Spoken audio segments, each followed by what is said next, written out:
Emily Hart pressed both hands flat against the splintered post of the trading post rail and told herself she was not going to cry. Not here. Not in front of these people. She had survived worse than this. She had survived Arthur Vance.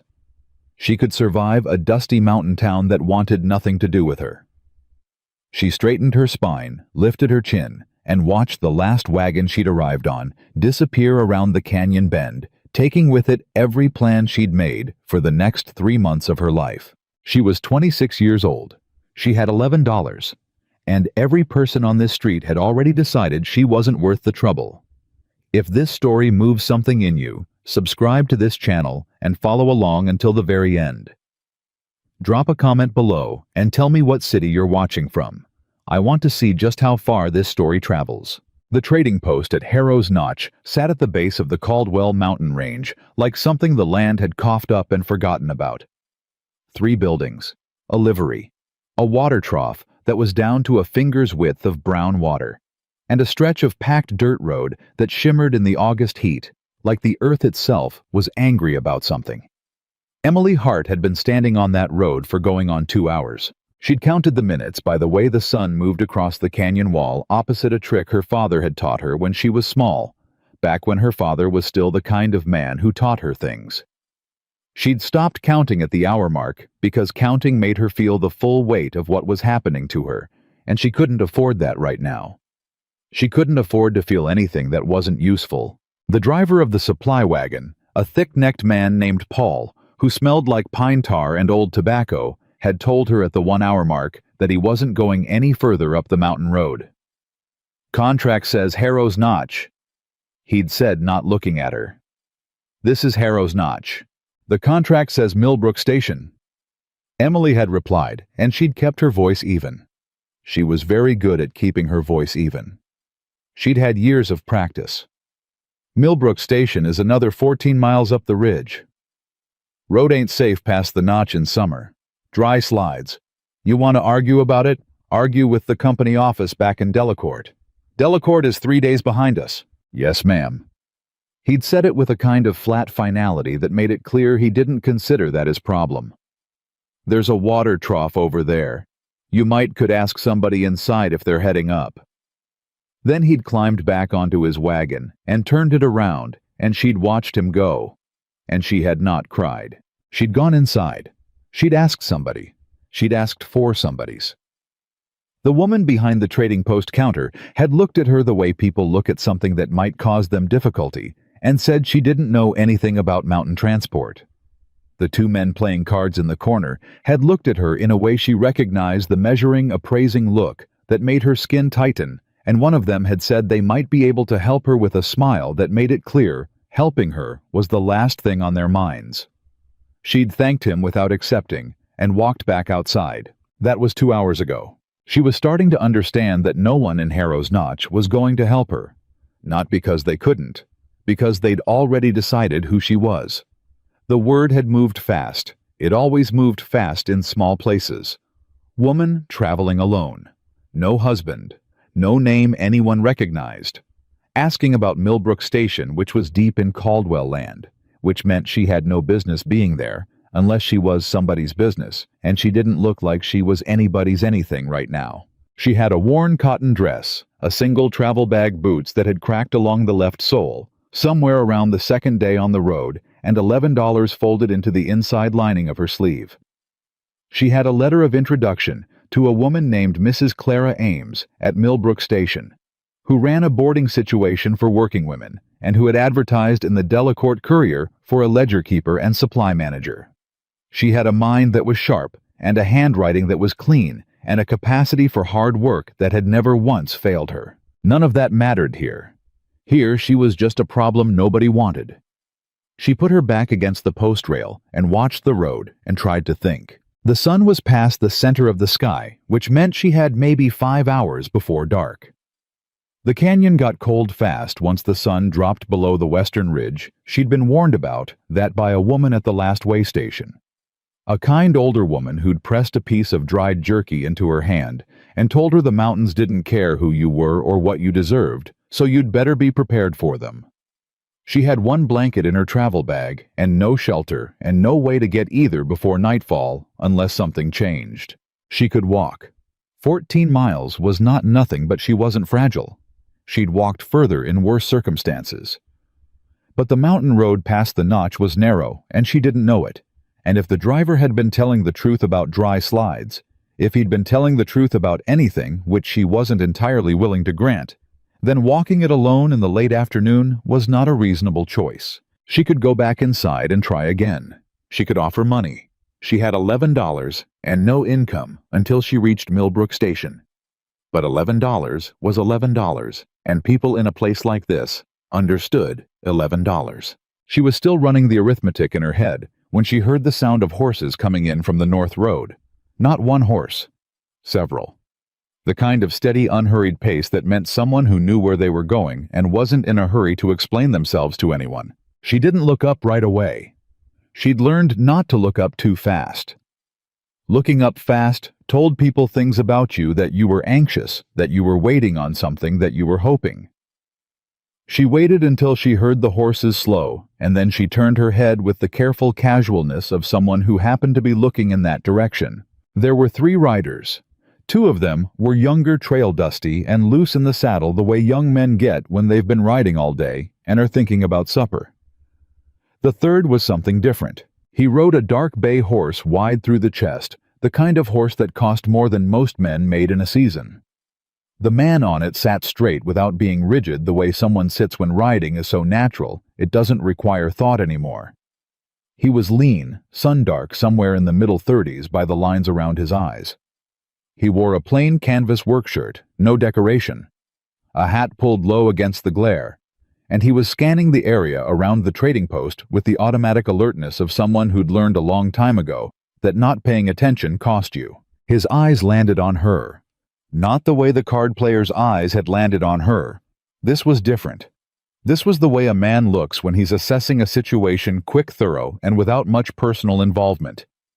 He took in her cracked boots and her travel bag, and the way she was standing against that post like she was deciding whether to let it hold her up, and then he looked away. He swung down from the bay without any apparent hurry, handed the reins to one of the younger riders, and walked into the trading post. Emily watched him go. She told herself it was nothing.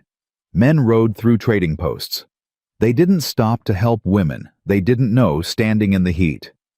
That wasn't how the world worked, and she was old enough, she had been made old enough to know better than to expect it. She looked back at the road. She heard the trading post door open again. She didn't look up. "You're the one asking about Millbrook Station?" It wasn't a question. The voice was flat and low and didn't carry any particular warmth, but it didn't carry contempt either, which put it ahead of most of what she'd heard today.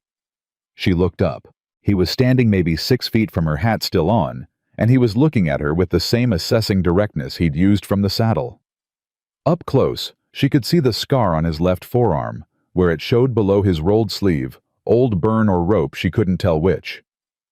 His eyes were dark brown and gave away about as much as creek water. "I am," she said. "Do you know a way to get there?" "I'm going there," he said. "Got room on the supply wagon if you can keep up without complaint?" Emily looked at him for a moment. Just a moment. "I don't complain," she said. Something shifted at the corner of his mouth. Not quite a smile. An acknowledgement, maybe. "We leave in 20 minutes, he said. "If you're not on the wagon, we leave without you." He turned and walked back toward the livery. "I didn't catch your name," she called after him, because if she was going to climb into a wagon with a stranger on a mountain road, she was at least going to know his name. He didn't turn around. "Caldwell," he said. "James Caldwell." She pulled in a breath. Caldwell. As in Caldwell. Land. Caldwell Territory. Caldwell Mountain Range, stretching 60-odd miles up the ridge. As in the name that the men in the trading post had used when they were explaining why the road past the notch wasn't safe for outsiders. She picked up her travel bag. She had 20 minutes.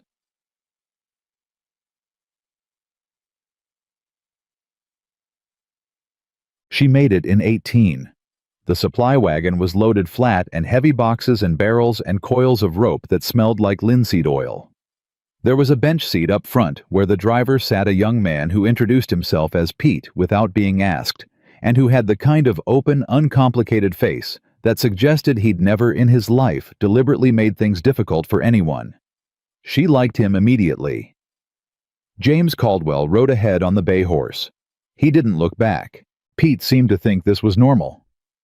"Mr. Caldwell always rides point," he offered, after they'd been going about 10 minutes, and Emily was sitting very straight on the bench and trying not to let the jostling of the wagon on the rocky road knock her sideways. "He don't like surprises on this section of the road. Says surprises on a mountain road are just mistakes you didn't see coming." "That's a philosophy," Emily said. Pete grinned. "He's got a lot of those. Don't say them often, but when he does, they tend to stick."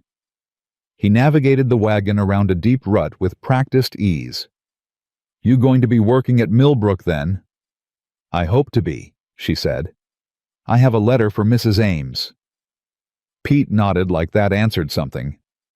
"Good woman, Mrs. Ames. She don't suffer fools, but she treats people fair.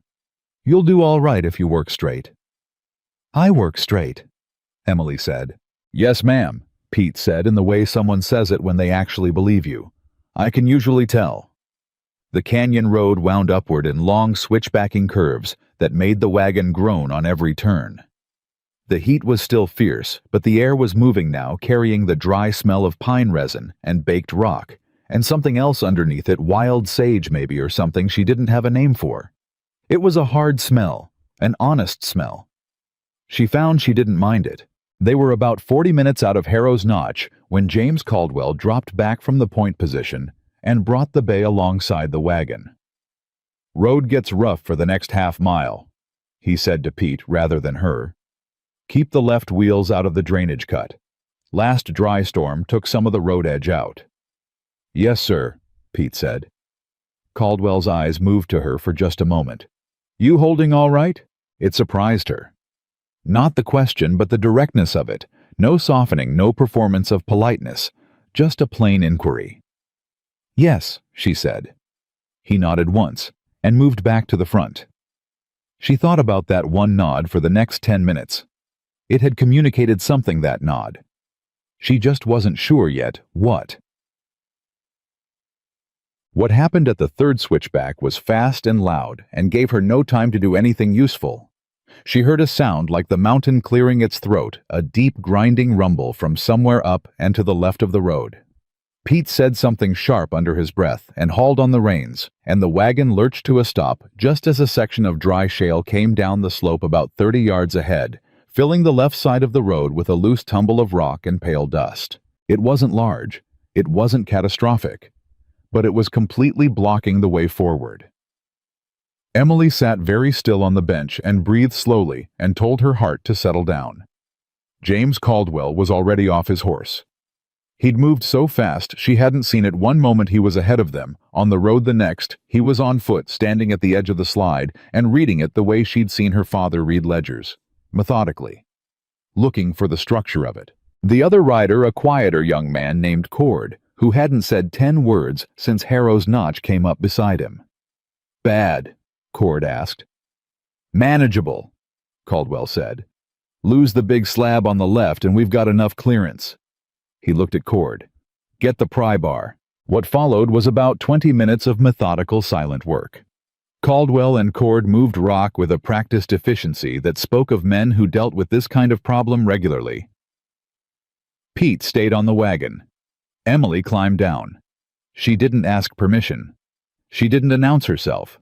She just climbed down, picked up a flat piece of shale that was on the near edge of the slide, and moved it off the road. Caldwell looked over at her. She picked up another piece. He looked back at the work. She wasn't sure, but she thought she heard something that might have been a breath of a sound. Not quite a laugh, not quite approval, but something in that territory. They cleared it in 20 minutes instead of 30. When the road was open again, Emily climbed back onto the wagon bench, brushed the pale dust off her hands, and straightened her dress. She was thirsty. Her left boot sole was flexing in a way that suggested the crack was getting worse. Her hair had come half out of its braid in the effort, and she had no doubt she looked like something that had been put through a hard day. She didn't care. She was still moving forward. Caldwell came to the side of the wagon. He held out his canteen without saying anything. She took it, drank, handed it back. "Thank you," she said. "You didn't have to do that," he said. Not accusatory, just stating a thing. "I know," she said. He held her gaze for a moment. That dark, direct, giving nothing away gaze. Then he said, "3 more hours to Millbrook." "All right," she said. He went back to his horse. 3 hours turned into 4 when the second problem arrived. His name was Deacon Harp, and he came riding down the North Spur Road at a pace that said he was either looking for something or outrunning something, and the 3 men behind him suggested the former. He pulled up directly in front of the supply wagon, forcing Pete to haul the horses to a stop, and he sat his horse with the particular arrogance of someone who had never in his life needed to ask anyone for anything, because he'd always found it easier to simply take. He was maybe 40 heavy through the shoulders with a face that had been made mean by long practice. He had a star on his chest, the kind that looked more like a claim than a credential. "Caldwell," he said, looking past Emily like she wasn't there. "Heard you picked up a stray at the notch." Caldwell had already turned the bay around. He moved up alongside the wagon without rushing, and he stopped between Harp and the wagon with a positioning that was not quite blocking, but had the same effect.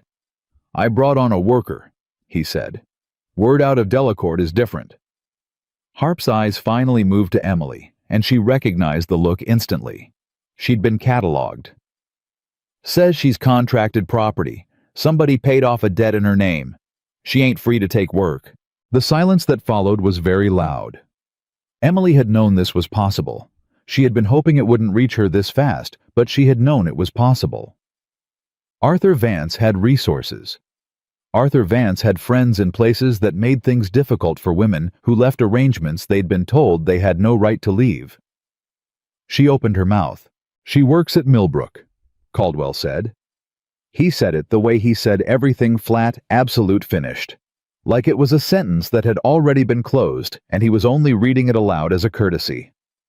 "You got a problem with that, you come to the ranch and bring paperwork." "I got 4 men, Harp said. "I can count," Caldwell said. Harp stared at him. Caldwell looked back. And what was remarkable about that moment, what Emily would think about later when she had time to think about anything, was that Caldwell didn't look angry. He didn't look afraid. He looked like a man who has already decided what he'll do and is simply waiting to see if he has to do it. Harp pulled his horse aside. He wasn't backing down. Men like Harp didn't back down, they postponed. But he pulled aside, and the 4 men behind him pulled aside, and Pete clicked the horses forward, and the wagon rolled past. Emily looked straight ahead. She did not look at Harp. She did not let him see her hands, which had gone very still in her lap, in the practiced, deliberate stillness of a woman who had spent years making herself look smaller than she felt. She was not going to give him a single thing to take back to Arthur Vance. They rode in silence for a while. Pete didn't say anything, which surprised her a little, because Pete seemed like someone who filled silence naturally. Then she looked at him and saw that he wasn't not talking because he didn't have anything to say. He was not talking because he was giving her the space to be whatever she needed to be right now. She liked him even more for that. After a while, she said, "He'll come back." "Yes, ma'am," Pete said. "He will. Does that happen often? Men with badges making claims on—" She stopped, recalibrated. Making claims on workers headed to Millbrook. Pete was quiet for a moment. "There's been some trouble with the Territory Land Office. People trying to use legal paper to run workers off range they don't want settled. Mr. Caldwell's been dealing with it for about a year now." He paused again. "He don't let go of what's his." Emily looked at that word. His. She'd been claimed as his before, and it had not been a thing she wanted to be again. Then she looked ahead at James Caldwell on the bay horse riding the point position, scanning the road with that same methodical attention. He hadn't looked back once since the confrontation with Harp. He wasn't watching her. He wasn't managing her. He had simply stated a fact: she works at Millbrook, and moved on. "He means work," she said. Not quite a question. "Yes, ma'am," Pete said with quiet certainty. "That's all he ever means." The last hour of the ride was quieter. The heat softened as they climbed higher, and the canyon walls opened up into long graded slopes where Emily could see the shapes of cattle moving in the distance, small dark forms against pale grass. The sky was enormous up here. She hadn't expected that. She'd been thinking about the practicalities of the trip for so long, she'd forgotten to notice that the world she was riding through was genuinely, almost violently beautiful. Millbrook Station was a cluster of buildings at the head of a wide bowl-shaped valley. Functional, solid, nothing that wasn't working for its own keep. James Caldwell pulled up as they came through the gate and swung off his horse. He handed the bay off to Cord and walked toward the wagon as Pete was setting the brake. "Mrs. Ames will see you," he said. "She's expecting a ledger keeper." "I know," Emily said. "I'm the one she's expecting." Again, that not-quite movement at the corner of his mouth. He reached up and she climbed down, not because she needed the assist, but because refusing it would have been making a point for the sake of making one, and she was too tired for that. Her boots hit the packed dirt of Millbrook Station. She was here. She'd made it. "Mr. Caldwell," she said. He paused. "Thank you," she said, "for the transport, and for—" she paused. "For the other thing." He looked at her for a moment. That long, flat, giving-nothing-away look that she was beginning to understand was not coldness so much as economy. He didn't spend words he didn't have to spend. He didn't spend looks either. But this one held a beat longer than it needed to. "Harp's paper won't hold," he said. "What he said about contracts, it won't hold. Not on my range." She understood what he was telling her. He was telling her she was safe. Not warm, not kind, not personal, just factual. Safe. Here. On this ground. "All right," she said. He nodded once and walked away.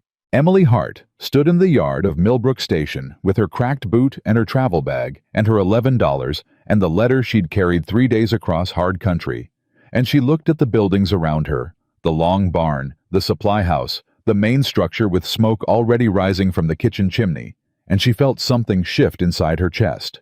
Not relief. Relief was too simple for what it was. It was something closer to the feeling of ground under your feet after too long at sea. Not comfort. Not joy. Just solidity. The particular solidity of a place that asks you to work for your place in it, and means it, and will give you exactly what you earn, and nothing that you haven't. She had not had that in a very long time. The kitchen door opened and a stout woman in her 50s with iron gray hair and eyes the color of winter sky looked out and said, "You the Hart woman." "Yes, ma'am," Emily said. "You eat yet." "No, ma'am." "Well, come in then," Mrs. Clara Ames said. "We'll sort out the rest after supper." Emily picked up her travel bag and walked toward the door.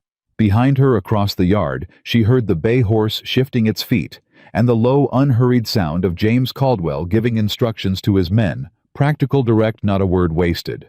She didn't look back. But she noted, without quite meaning to, that his voice carried the same quality as this ground. The same quality as those mountains, unmoved by things that had no business moving it, present in a way that didn't announce itself. She filed that away. She didn't know yet what to do with it. She walked inside. Supper at Millbrook Station was not a gentle affair. Mrs. Ames ran her kitchen the way Emily imagined she ran everything, with the kind of efficient authority that didn't require volume. There were 6 people at the long table.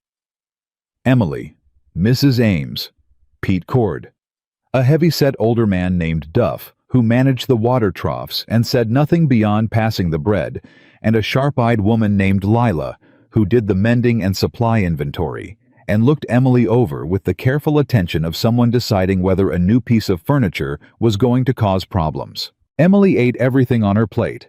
She hadn't realized how hungry she was until the first bite hit her, and then she had to practice considerable restraint not to eat like someone who hadn't had a real meal in 3 days, which was exactly what she was. James Caldwell did not eat with them. She noticed his absence without meaning to. She'd half expected him to be at the head of that table. It was his ranch, his land, his name on every fence post and boundary marker for 40 miles. But his chair, the one at the far end that had a quality of space around it, the others didn't sat empty. "He eats in the study when there's paperwork," Lila said without looking up from her food as if Emily had asked aloud. "I wasn't—" Emily started. "You were looking at the chair," Lila said. "Everybody looks at the chair first time." Mrs. Ames made a sound that was not quite a laugh. "Lila, manners."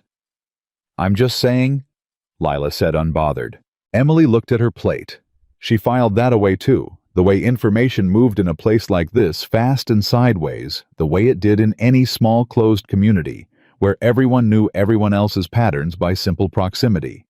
She was going to have to get used to being read quickly. She was going to have to get used to being new.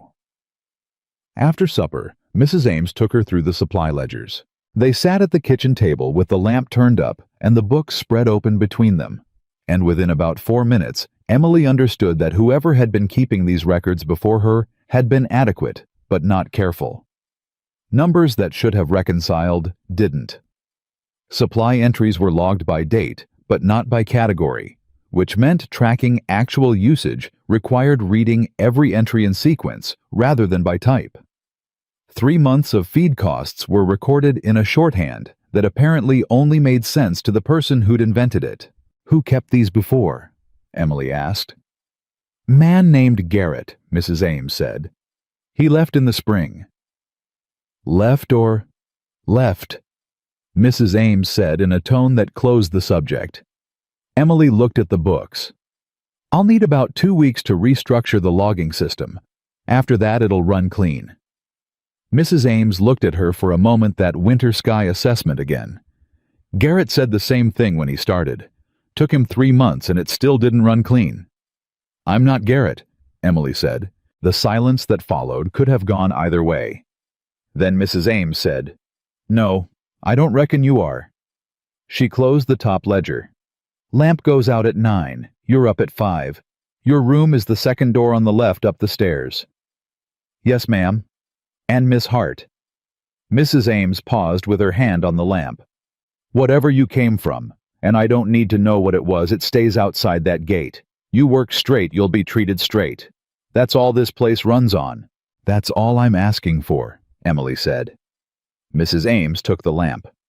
Emily sat in the dark kitchen for a moment, listening to the sounds of Millbrook settling into night, the shift of horses in the distant barn, the low wind moving over the valley, something creaking in the main structure that had probably been creaking for 20 years.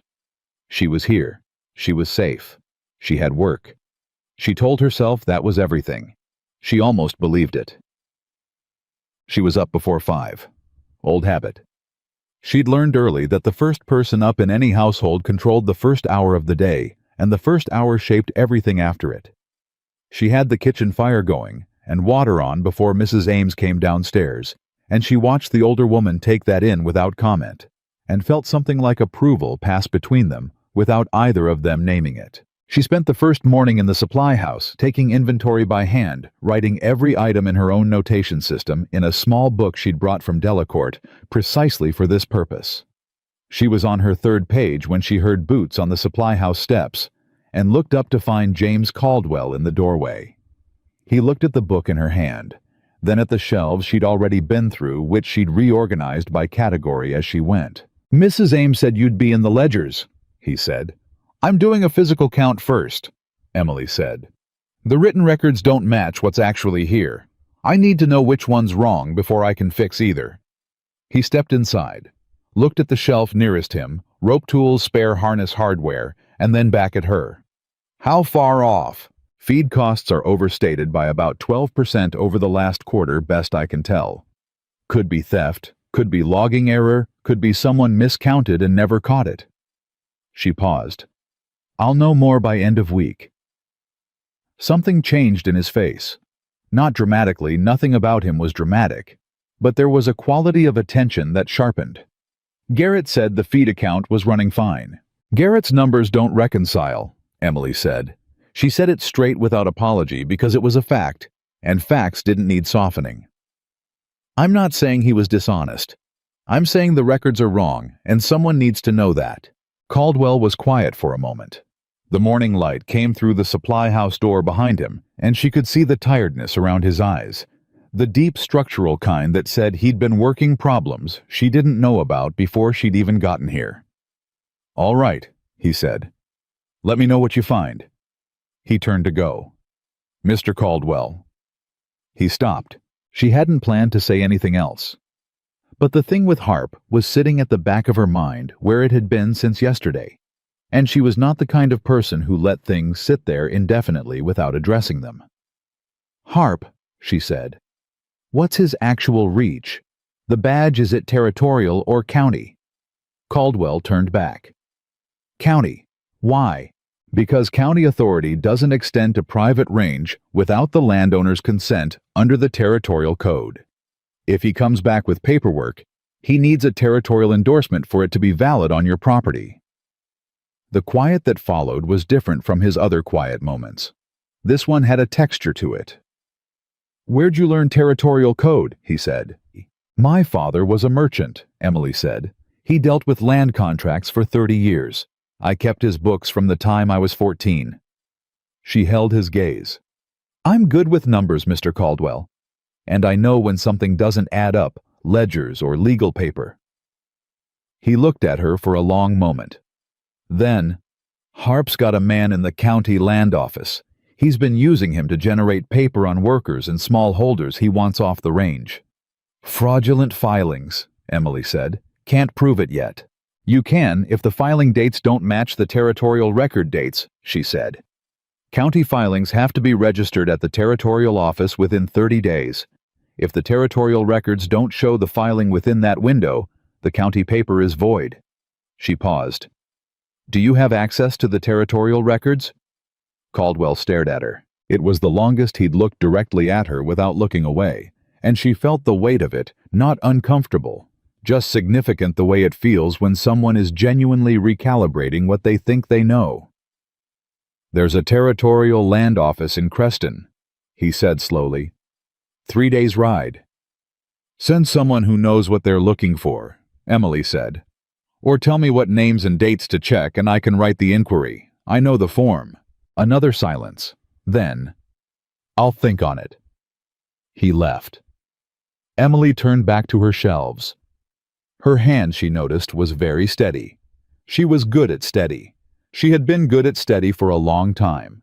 But her heart was doing something a little faster than usual, and she was fairly certain it was not entirely about the territorial land records. Dad. The first week at Millbrook moved the way hard work always moved, fast during the day, slow at night, when the body was tired, but the mind wasn't quite done yet. Emily restructured the ledger system in 6 days instead of 14. She found 4 separate discrepancies in the feed and supply accounts, 3 of which were logging errors, and 1 of which was something else. Something that made her sit very still for a long moment before she wrote it down. $40. Drawn against the supply account in 3 separate entries over 2 months, each one small enough to not stand out on its own, each one logged under a category that was legitimate. Garrett's shorthand she'd learned to read by that point, and once she could read it, she could see what he'd been doing. She sat with that for a day. Then she went to Mrs. Ames. I need to speak with Mr. Caldwell, she said. Mrs. Ames looked up from the mending she was doing.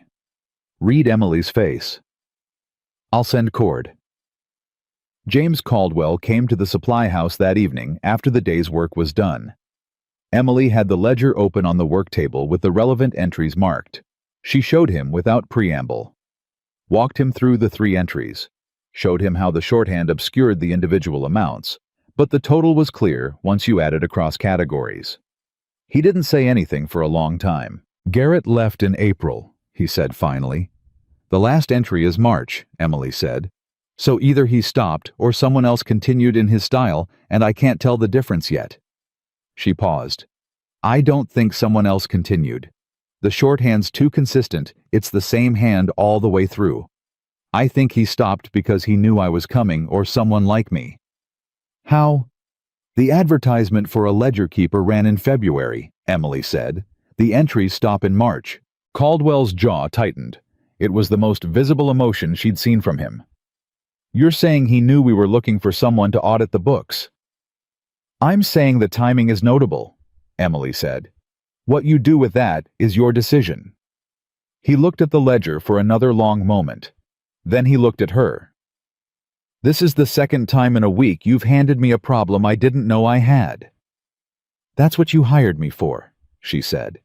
I hired you to keep books. You hired me to keep them right, she corrected. That's not the same thing.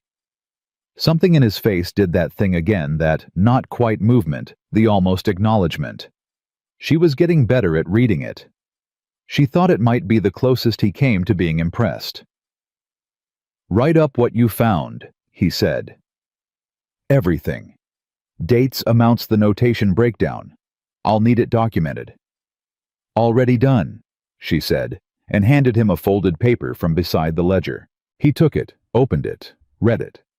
She could tell by the way his eyes moved that he was reading it carefully, not skimming. You wrote this before you came to Mrs. Ames, he said. I wanted to be sure before I said anything. He folded the paper, put it in his shirt pocket. How sure are you? Sure enough to put my name on it, Emily said, which I did, bottom of the last page. He was quiet. Outside, she could hear Pete crossing the yard saying something to Cord about the north fence. Normal sounds, working sounds, the sounds of a place that ran on people doing what they said they would do. Miss Hart, Caldwell said. Yes. You've been here a week. 6 days, she said.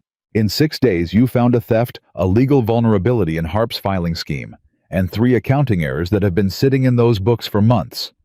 He paused. Where were you before Delacourt? She hadn't been expecting the question. She'd been expecting him to say something about the work, about next steps, about what he needed from her going forward. Not that. Various places, she said. Before various places. She looked at him. He looked back, and she understood that he was not asking out of nosiness or possession, or the particular territorial interest that some men took in women who seemed to be more than they'd accounted for. He was asking because he was a man who needed to know what he was working with, the same way he'd assessed her from the road in Harrow's Notch. Practical. Direct. No performance. I was married, she said. The arrangement went badly. I left. The contract Harp mentioned. It wasn't a legitimate contract, she said. It was a debt transfer. My father owed money to a man named Arthur Vance. When my father died, Vance decided the debt could be settled in other ways. She said it flat, the way she'd learned to say it without the weight of it in her voice, because carrying the weight of it in her voice gave people something to react to, and reactions cost her control of the conversation. I disagreed. Caldwell was very still. I left, she said again. I took what was mine, which was not much, but was mine, and I left, and I've been moving since then. How long ago? 8 months. He said nothing for a moment. Then, Vance. Is that who Harp's working for? I believe so. You believe or you know? I know, she said. I just can't prove it yet. He nodded slowly. The kind of nod that meant he was absorbing something and filing it in the same methodical way he filed everything. Then, the territorial inquiry. I want you to write it. She hadn't expected that either. I thought you were thinking on it. I thought on it, he said. Write it. I'll send Cord to Creston by end of the week. He turned to go, stopped at the door. And without turning back, looking at the doorframe instead, or maybe just at the dark beyond it, he said, Vance isn't going to get paper that holds on this range. I want you to know that. Emily stood very still. Mr. Caldwell. Why? A beat. Because you found $40 I didn't know I was missing and put your name on the documentation before you brought it to me. He paused again. That kind of work deserves a place to stand. He walked out. Emily stood in the supply house alone for a moment, in the particular silence that follows when something has shifted without either person naming it out loud. She looked at the open ledger, at the marks she'd made in her own careful hand, at the months of work that was now laid bare and clean, the way things should always be when someone looks at them honestly. She thought about the way he'd said it. That kind of work deserves a place to stand. Not you deserve a place, not I'll protect you, or you're safe here now. The work. He'd spoken about the work. And somehow that was more grounding than anything else he could have said, because it meant the foundation was not mercy or pity, or someone else's decision about what she was owed. It was what she had done. It was hers. She closed the ledger. She set it straight on the shelf. She walked out into the night air of Millbrook Station and stood for a moment under a sky that was thick with stars, the way mountain skies got extravagant and indifferent and enormous. She breathed. Deacon Harp came back on a Thursday. He didn't come alone. He had 6 men this time, 4 she hadn't seen before, and 2 she recognized from the road. And he had a paper in his hand that he was holding up before he'd even fully cleared the gate, the way men hold things when they want the thing to do, the work of speaking for them. Emily was in the yard. She'd been carrying a supply log from the house to the supply barn, and she was standing in the open with no particular cover between her and the gate when Harp rode through. She did not move. She did not look for an exit. She had learned a long time ago that the worst thing you could do in front of a man like Harp was look like you were calculating an escape route, because that told him he had power over your movement, and she was not going to give him that. "Caldwell's not here," she said. Her voice was even. "He rode out at dawn with his men." Harp pulled up in the yard and looked down at her from the saddle, with the particular expression of a man who has decided the outcome already and is just here to collect it. "Don't need Caldwell," he said. "Got a territorial endorsement this time." He held the paper out. "You want to read it, or you want to save us both the time?" Emily set down her supply log. She walked to him. She held her hand up for the paper. After a beat, because he hadn't expected her to actually reach for it, he handed it down. She read it. She read it carefully, the way her father had taught her to read legal documents, not for what they said, but for what they didn't say, for the gaps in the language, for the places where the form deviated from standard. She read it twice. Then she handed it back. "The endorsement date is the 14th, she said. "The county filing date is the 3rd. She held his gaze. Territorial endorsements have to precede county execution under Section 12 of the Territorial Land Code. This endorsement came 11 days after the county filing. That makes the county filing void." She paused. "The paper isn't good, Mr. Harp." The yard was very quiet. One of the men behind Harp shifted in his saddle. Another one looked at his hands. Harp stared at her. A muscle in his jaw moved. "That's a creative reading," he said, slow and deliberate. "It's the statutory reading," Emily said. "I'd be happy to show you the relevant section. I have it copied in the supply house." "You have it." He stopped. Something moved across his face. Not respect men like Harp didn't get there, but something adjacent to the awareness that he had miscalculated the situation. "Who are you?" "I keep the books," Emily said. "And the law, apparently." "Emily." The voice came from behind her. She turned. James Caldwell was standing at the corner of the main house. He had not ridden out at dawn. He had been here somewhere on the property, and he had let this play out, and she couldn't decide yet whether that made her angry or something else. His eyes were on Harp. "You heard her," he said. Harp looked at Caldwell. Looked at Emily. Looked at the paper in his hand, like it had personally failed him. "This isn't done, Caldwell." "No," Caldwell agreed in that flat, closed-sentence way. "It's not." He walked forward until he was standing in the yard, equidistant from Emily and from Harp. "But it's done for today. Take your men off my land." The silence stretched. Then Harp turned his horse around, and his men turned with him, and they rode out through the gate. Emily stood watching them go, her hands loose at her sides, her heart doing something loud and uneven inside her chest that she was not going to let show on her face. Caldwell stopped beside her. She could feel him there without looking. The same quality of presence she'd noticed on the road, not loud, not demanding, just solid. Like a post sunk deep enough that nothing was going to move it. "You were here the whole time," she said. "I was in the barn. You let me handle it." A pause. "You were handling it." She looked at him then.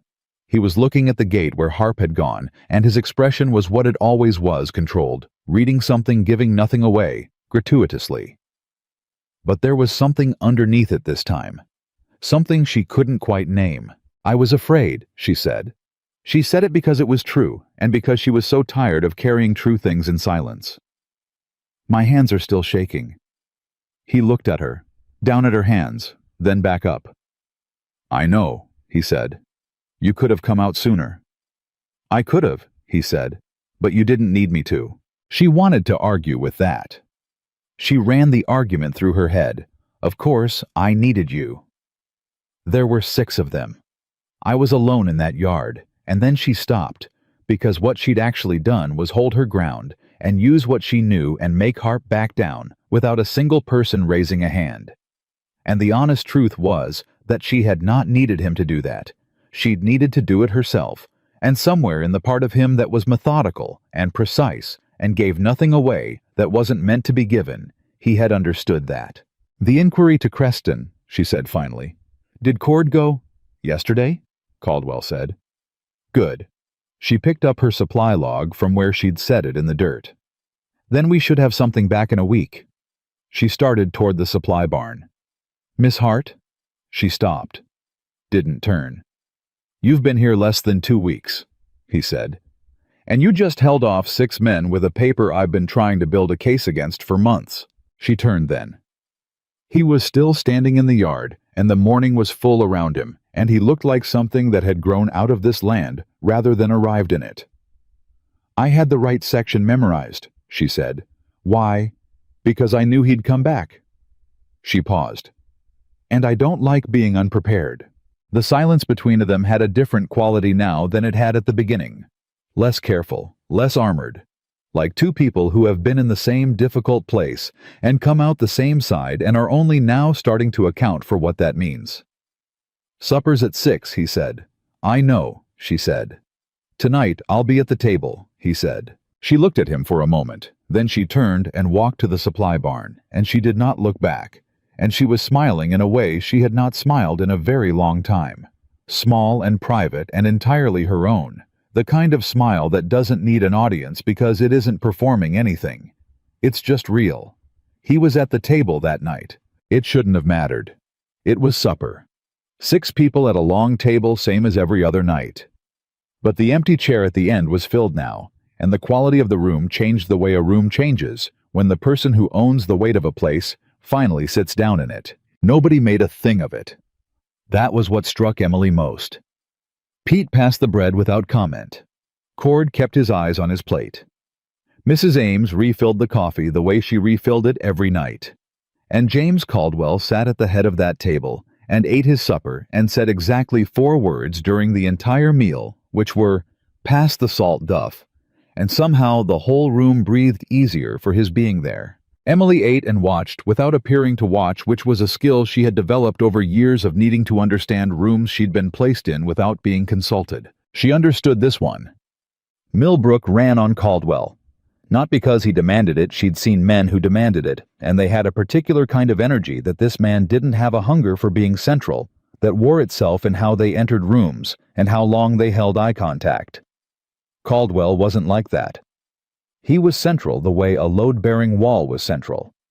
You didn't notice it until you thought about what the structure would do without it. After supper, when the others had drifted out and Mrs. Ames was stacking plates with the efficiency of someone who had done it 10,000 times, Caldwell pushed back from the table and looked at Emily. "Cord gets back from Creston in 5 days," he said. "If the territorial records show what you think they show, I need someone who can read the response and tell me immediately." "I'll be here," Emily said. "I know." He stood.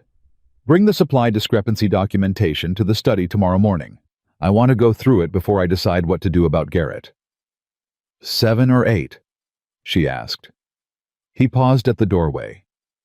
The question seemed to surprise him slightly, The practicality of it, maybe the fact that she was already thinking about the morning. 7, he said.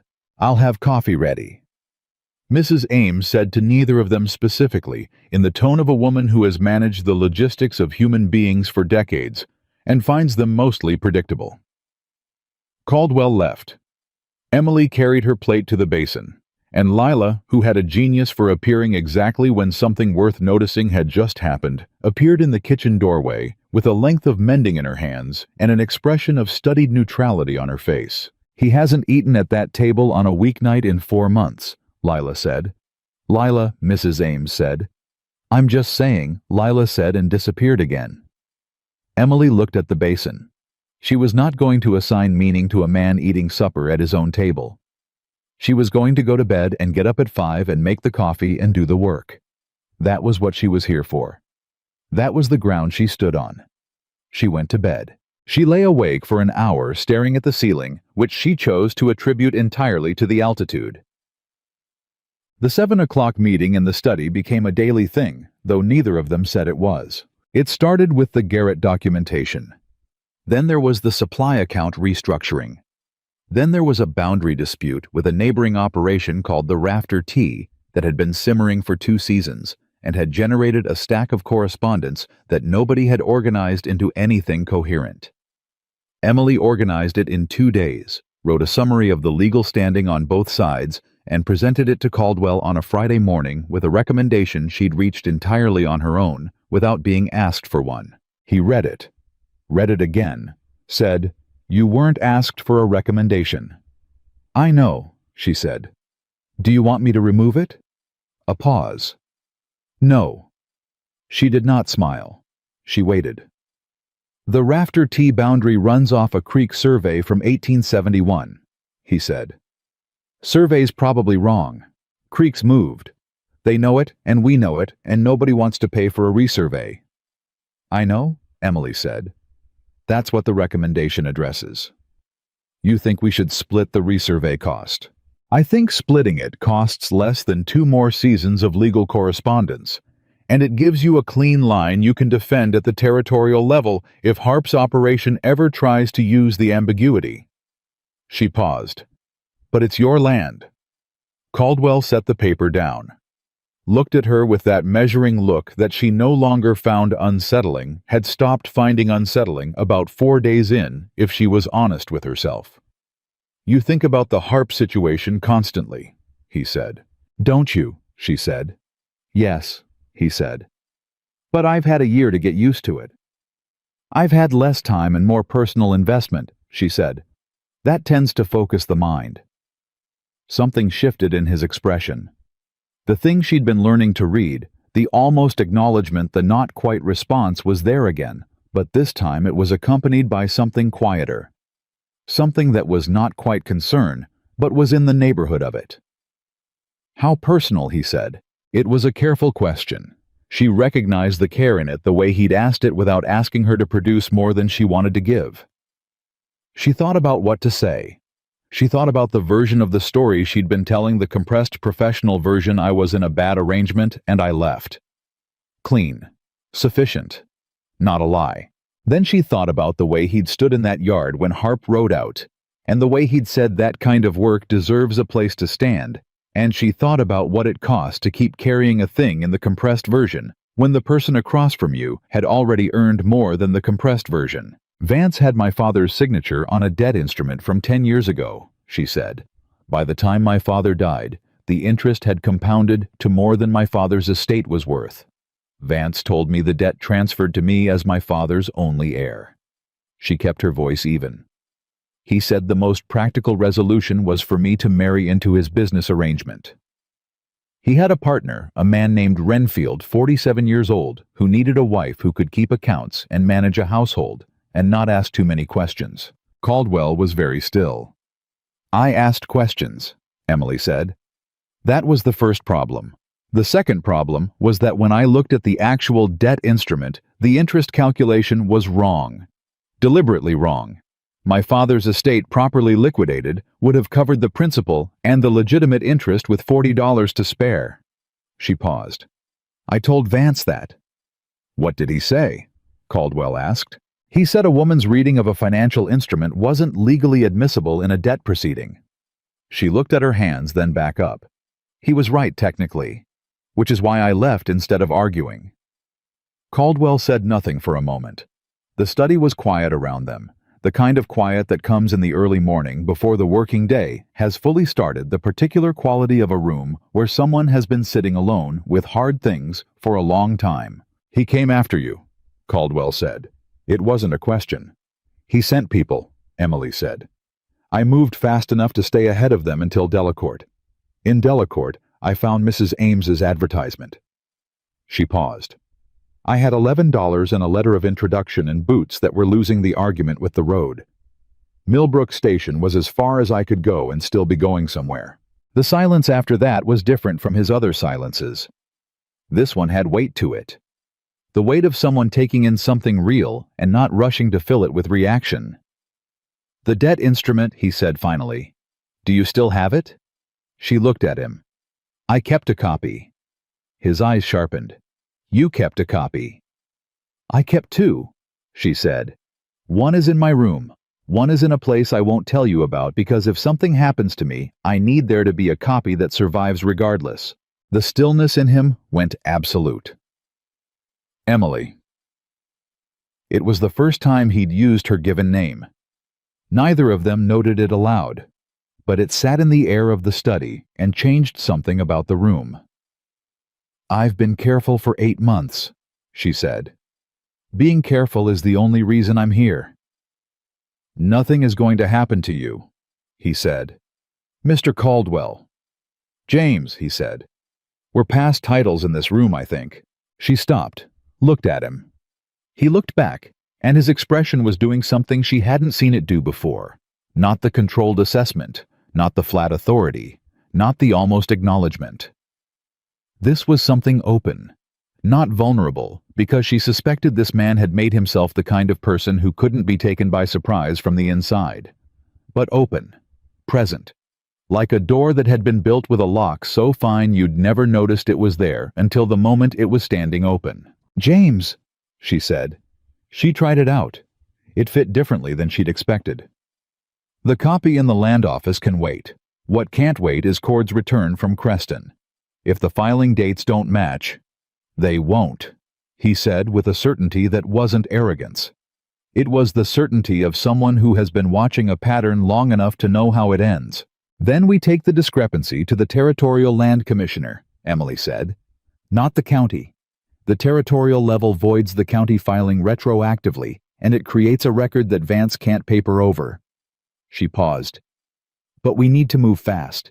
If Harp knows we sent someone to Creston, he'll try to amend the filing before Cord gets back. Harp doesn't know Cord went for the records, James said. How sure are you? A beat. Sure enough. He looked at her. How do you know this much about territorial filing procedure? My father fought a boundary dispute for 3 years when I was 16, she said. I read every document. I went to every proceeding I was allowed into, and some I wasn't. She paused. I learned that the law is a language. If you can read it, you can use it. If you can't, someone else uses it on you. James was quiet for a moment. Then, Vance could read it. Vance could pay people who could read it, she said. That's not the same thing. No, he said. It's not. He stood. Walked to the window, not looking out at anything in particular she'd come to understand, just the way he moved when he was thinking, the way some people pace and some people go still. He went to windows. I'm going to need you in Creston, he said. What? When Cord gets back with the records. If what you think is there, I'll need someone who can read it in front of the commissioner and argue the case. He turned back. That's not Pete. It's not Cord. It's not me. He paused. It's you. Emily sat with that for a moment. Creston is 3 days' ride, she said. Yes. Vance's people will know if I leave Millbrook. Yes, he said again. Which is why you wouldn't leave alone.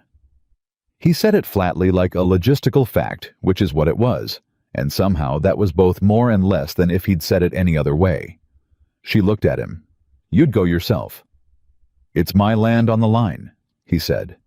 And he stopped. Whatever the second thing was, he folded it back. She noted the fold. She filed it. All right, she said. When Cord gets back, we go over the records together first. If it's what we think, we ride to Creston. She picked up her papers, stood. I'll have the Rafter T summary ready for your signature by noon. If you want to propose the split resurvey, we should do it before the season pushes into the heat peak and their crew is stretched. You're already on to the next thing, he said. Not a criticism.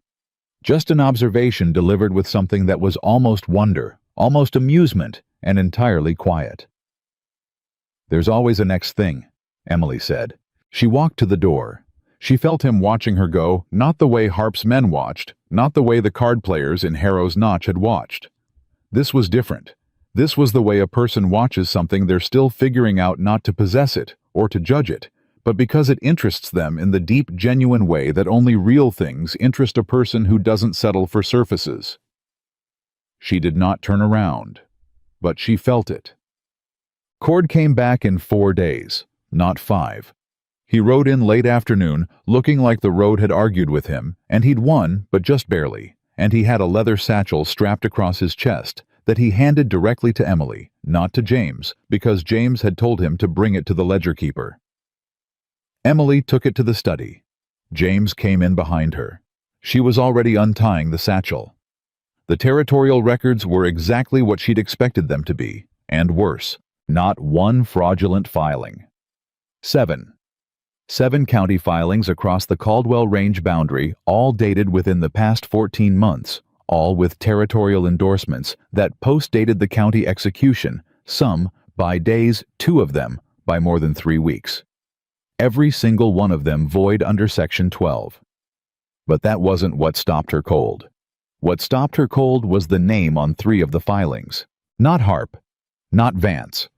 A land-holding company called Meridian Territorial Trust registered in the county land office 9 months ago, and the registered agent for Meridian Territorial Trust was a man named Samuel Garrett. She sat very still. James was reading over her shoulder. She felt him stop too. Garrett, he said. He didn't just steal $40, Emily said. Her voice was very level. This was the kind of thing you had to keep your voice level for, because if you let the implications of it spread into your chest all at once, you'd lose the ability to think clearly, and right now she needed to think clearly more than she'd needed to in 8 months. He set up a land-holding company before he left. He's been feeding information to Vance's operation, which filing windows were open, which boundary surveys were out of date, where the gaps in the territorial record were. He was inside Millbrook for 2 years, James said. Then he left in April, and the filing started in May, Emily said. He didn't leave because he knew I was coming. He left because the operation was ready to move. James straightened. She heard the breath he took slow and controlled the way someone breathes when they are managing something large and are not going to let it manage them. She recognized that breath. She'd been taking it for 8 months. Miss Hart, he said. And just like that, they were back to titles because something had become serious enough that informality felt wrong. I know, she said. He knows this ranch. Every water source, every access road, every... I know, she said again. James. His name deliberately, because she needed him to hear it from her as a steadying thing, not a formal thing. We have the evidence. All 7 filings are void. If we get this to the territorial commissioner before Vance can move Garrett's company assets, we don't just void the filings, we expose the scheme, the whole thing. Garrett could be anywhere. He could, she said. But his company assets are registered in the county. Those don't move fast. She was already pulling paper toward her. I need to write the commissioner's brief tonight. Not tomorrow. Tonight. You need to look at it by morning, and we need to ride by noon. That's 5 hours of writing, James said. Then you should let me start, Emily said. He didn't move. She looked up. He was looking at her with an expression she hadn't seen before, and it took her a moment to name it, because it was not a common thing on his face. It was something close to fierce. not angry. Protective, but not the kind of protective that wanted to put her behind him. The kind that recognized what she was and was prepared to stand next to it. "I'll get Mrs. Ames to bring food," he said. "You're not writing 5 hours on an empty stomach." "That's practical," she said. "Yes," he said. "It is." He left. She heard him in the hallway, heard him call for Mrs. Ames, heard the low exchange of voices that she couldn't make out. Then quiet. And then Mrs. Ames appeared in the doorway, with bread and cold meat and a pot of coffee, and the expression of a woman who has understood exactly what is happening and has decided it is her job to make sure it happens correctly. "Whatever you're doing in here," Mrs. Ames said, setting the tray down, "do it right." "I intend to," Emily said. Mrs. Ames left. Emily uncapped her pen. She looked at the stack of territorial records at the 7 void filings at the name Samuel Garrett, repeating across 3 of them like a thread she could pull until everything unraveled. She started writing. James came back an hour later and sat across the table from her without a word, and he read the records she'd already processed while she wrote the ones she hadn't reached yet. And the study filled up with the particular quality of 2 people working a hard problem in the same direction at the same time. Not in tandem, not by design, but because the problem required it, and they were both the kind of people who go toward hard things rather than away from them. At some point, she didn't track when he refilled her coffee without being asked. She looked up. He was already back to the records. She looked down. She kept writing. The brief was done at midnight. 12 pages. Clear argument statutory references, exhibit list 7 void filings, marked with the specific Section 12 violations, and a concluding paragraph that named the Meridian Territorial Trust and its registered agent and recommended an immediate freeze on county land office activity under that registration pending territorial investigation. She set her pen down, flexed her hand, which had gone stiff somewhere around page 9. James took the brief, read it front to back. She watched his face move through it, the small compressions and releases, the moments where something sharpened or settled. He turned the last page over. Set it down. "This is good," he said. "It's thorough," she said. "I don't know if it's good until the commissioner reads it." "It's good," he said again, with the flat certainty he used for things he'd already decided. "And you know it." She was too tired to argue. She looked at the table, at the spread of documents, and her own pages, dense with careful language, at the cold remains of the food Mrs. Ames had left. Outside, the night was full and dark, and somewhere in it, Millbrook Station breathed in its sleep cattle and horses, and the distant sound of the wind over the canyon edge. "I need to ask you something," James said. She looked at him. His hands were flat on the table on either side of the brief, and he was looking at her directly. "When this is over," he said, "when the commissioner voids the filings and Vance loses his legal avenue, what do you do?" The question sat in the air between them. She had not been asked that question in 8 months. She had been asked where she was going, what she needed, whether she had resources, whether she had contacts. She had not been asked what she did when the immediate threat was resolved, because nobody had assumed she'd get that far. "I haven't thought about it," she said, which was partly true. She'd been too busy surviving the present tense to build a future tense. "You should think about it," he said. "Why?" He was quiet for a long moment. The lamp between them burned low, and his face in it was very still, very present. "Because the decision should be yours," he said. "Not Vance's, not Harp's, not mine." He paused. "I want to make sure you know that."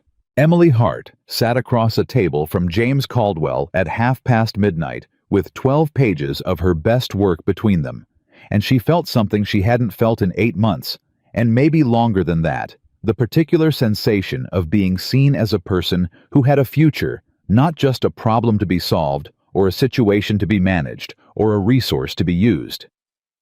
She didn't say anything for a moment. She was very careful about the moment. "I think," she said slowly, "that I'd like to finish the ledger restructuring before I decide anything else." The corner of his mouth did that thing. "That'll take another 3 weeks," he said. At least, she said, I keep finding new problems.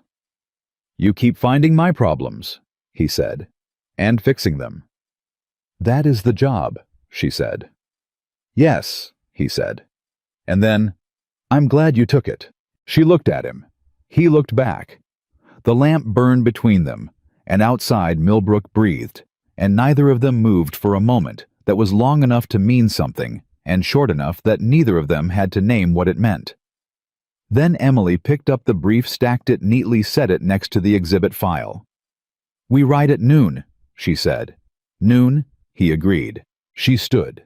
Her legs were stiff, and her hand ached, and she was exhausted down to something below bone.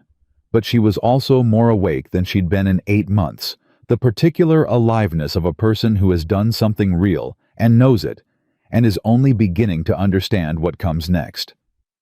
She walked to the door. Emily. She stopped. Didn't turn immediately. Let herself stand in that pause for one breath, just one, before she turned and looked at him. He was still at the table, still in the low light.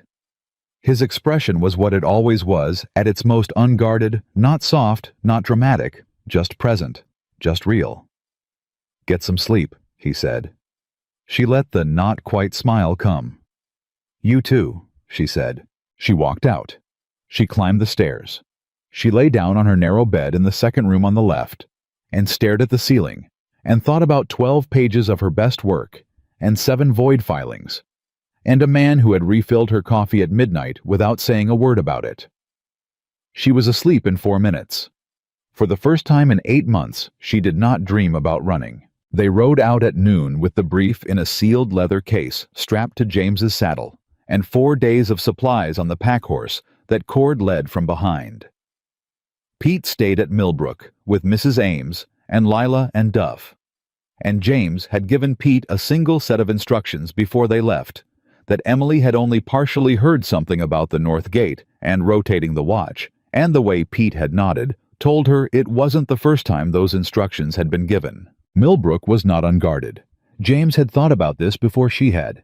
She noted that without surprise. She was beginning to understand that James Caldwell thought about most things before other people did.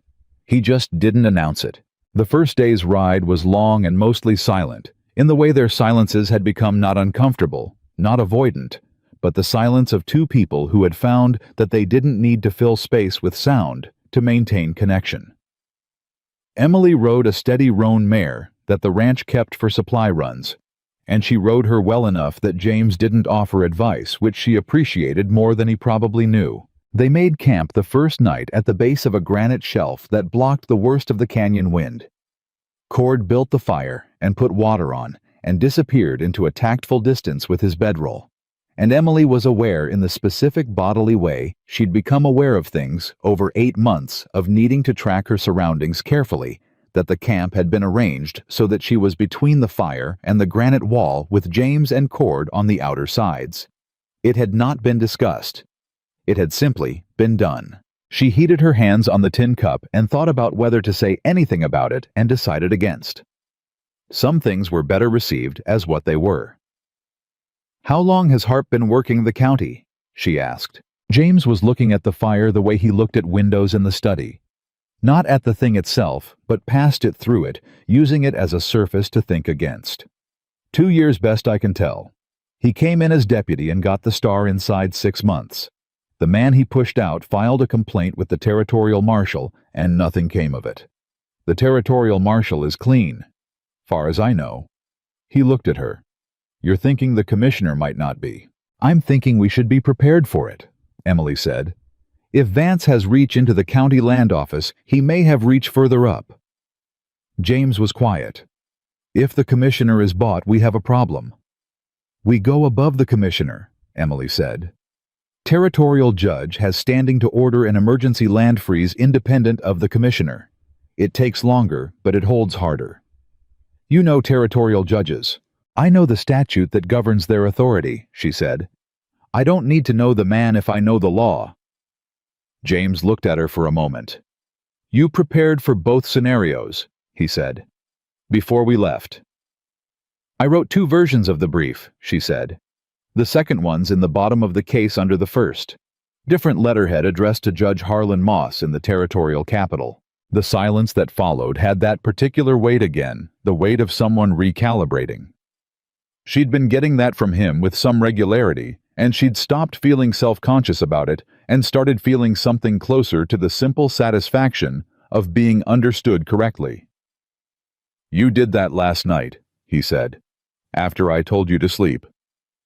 "Before I slept," she said. "It took 20 minutes." "Emily." "It was 20 minutes," she said. "I timed it." He shook his head. Not in frustration. In the way someone shakes their head when they've given up arguing with a force of nature and have made their peace with it. She found she liked that particular headshake more than she had any reason to. Cord, from his tactful distance, made a sound that might have been a cough and was probably a laugh. Yet, they were 4 hours out of Creston on the second day when they found Garrett. Not by design, not because they were looking for him. He was on the side road that cut up from the south, a man on a tired horse going in the same direction they were, and Emily would have passed him entirely if she hadn't looked at his hands when he pulled up to let their group pass, and recognized the way a man holds the reins when he's been riding scared. She looked at his face. Something landed in her chest like a stone dropped into still water.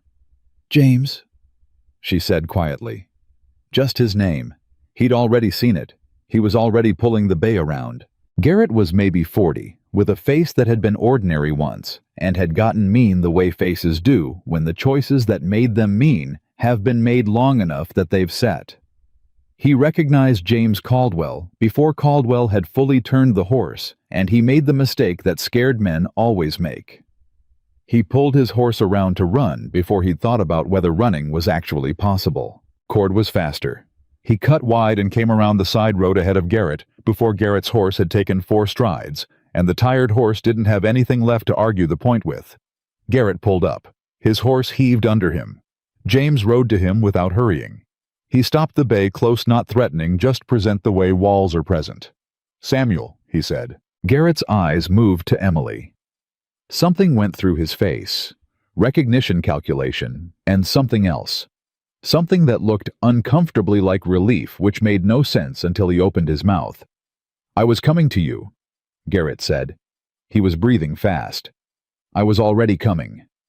"To me," James said flatly. "To Caldwell land.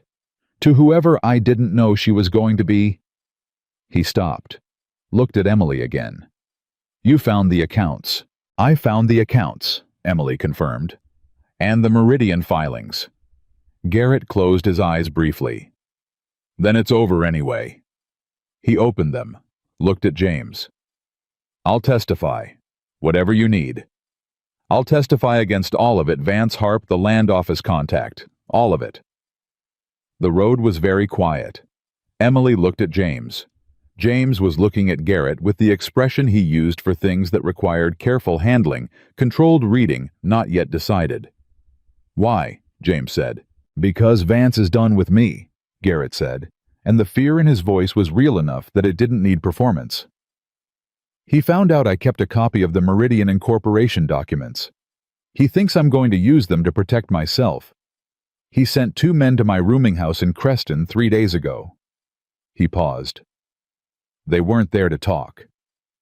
Emily said, "You ran." "I ran," Garrett said.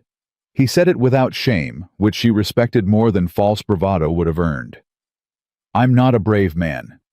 I knew what I was getting into with Vance, and I did it anyway because the money was good, and I told myself it was just paperwork. It was just filings. Nobody was actually getting hurt." He stopped, swallowed. "Then I saw what was in the filings, what he was actually trying to do to this range, to the people working it." His eyes went to Emily again, and this time what was in them was something specific. "I heard what he'd done to your father's estate. Vance told Harp about it, bragged about it." His jaw tightened. "I'm not going to be the man who helps him do that to someone else." The silence after that was the longest of the journey. James looked at Emily. She looked back. This was the kind of moment that required 2 people to read each other rather than the situation, because the situation was straightforward. A cooperating witness with inside knowledge was an extraordinary asset. But the person in front of them was not a straightforward case, and they both knew it. She gave the smallest nod she had. James looked back at Garrett. "You ride with us to Creston," he said. "You stay where I can see you. You repeat everything you just said to the Territorial Commissioner under oath with your name on it." He paused. "You try to run again and I let you go. But then you're on your own with whatever Vance sends next." Garrett nodded. "Yes, sir." "And Garrett." James waited until the man looked at him fully. "The $40. Garrett's face went through something complicated. "I'll pay it back." "With interest," James said. "Supply rate." "Yes, sir," Garrett said again, quieter this time. The sound of a man who has been given a harder mercy than he deserved and knows it. They rode the last 4 hours to Creston in a group of 4. The Territorial Commissioner's office was on the second floor of a limestone building that smelled like old paper and authority. The commissioner himself was a man named Aldous Webb, 60-something, with the careful eyes of someone who had spent 40 years watching people come through that door, wanting things. He looked at the 4 of them, Emily, James, Cord, and Garrett, with the measured patience of a man who had seen stranger combinations. Emily set the leather case on his desk and opened it. She took out the brief, set it in front of him. 12 pages, she said. Exhibits begin on page 8. The critical dates are marked in the margins. Webb looked at her, looked at James. "And you are?" "Emily Hart," she said. "I keep the books for Caldwell Range, and I keep the law, apparently." She said it the same way she'd said it to Harp, and the commissioner's expression shifted in a way that suggested he found it either impressive or alarming, possibly both. "She wrote it," James said. "I read it. It's correct." Webb picked up the brief, started reading. The room was very quiet. Cord stood by the door. Garrett sat in the chair against the wall and looked at his hands. James stood next to Emily close enough that she was aware of the specific solidity of him not touching, not hovering just there.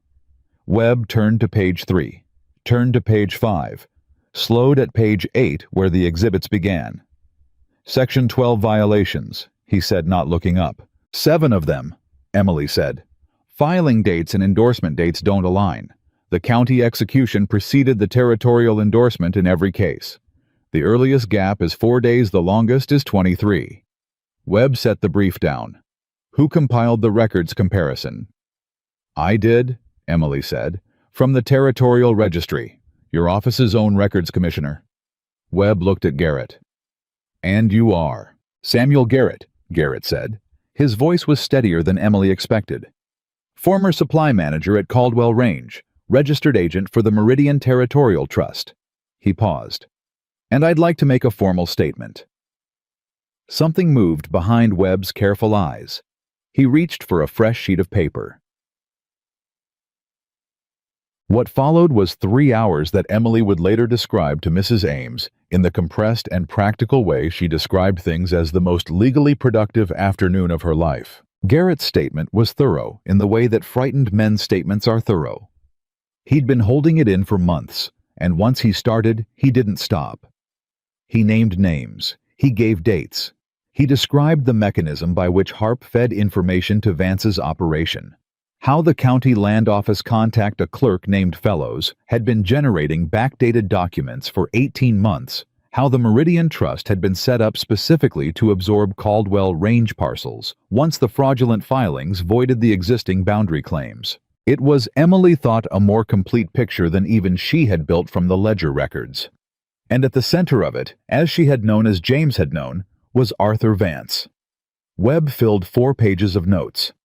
He sent a runner to the Territorial Marshal's office before Garrett was halfway through. By the time the statement was signed and witnessed, there were 2 territorial deputies in the room and a warrant in progress for Deacon Harp and the clerk named Fellows, and a third name. Emily hadn't known a judge in the county court who had been providing legal cover for the filing scheme in exchange for a land parcel in his own name. A bought judge.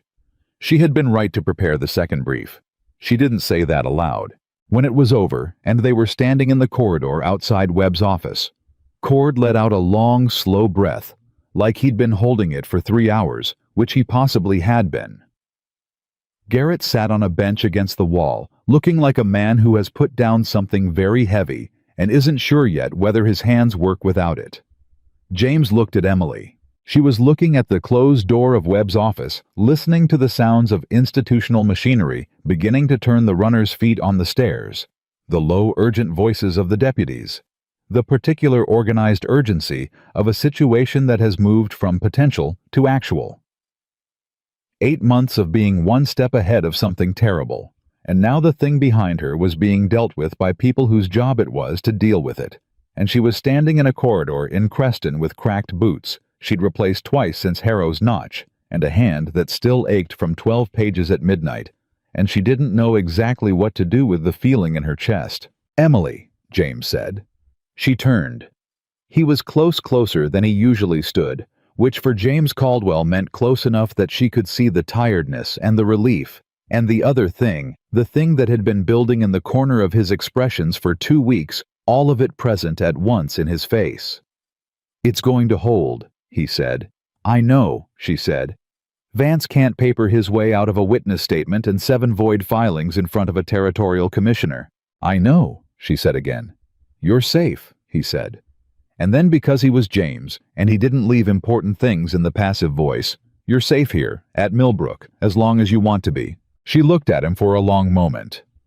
The corridor was moving around them.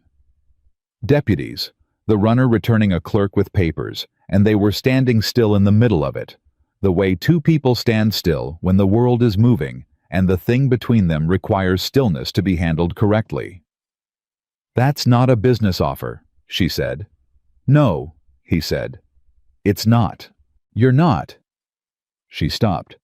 Started again because she was a person who said true things, and this was a true thing. "You're not offering me safety in exchange for work." "I'm offering you both," he said. "Separately. The work stands on its own. It always did." He paused. "The other thing is different." "The other thing," she repeated. He held her gaze. "I'm not good at the words for it," he said in the flat, honest way he said things he found difficult. "I know what I see when I look at you. I know what it's felt like having you in that study at 7 in the morning for 2 weeks. I know that last night when I thought about riding back to Millbrook without knowing what you were going to choose to do, I didn't sleep." He stopped. "That's all I've got. It ain't much in the way of poetry."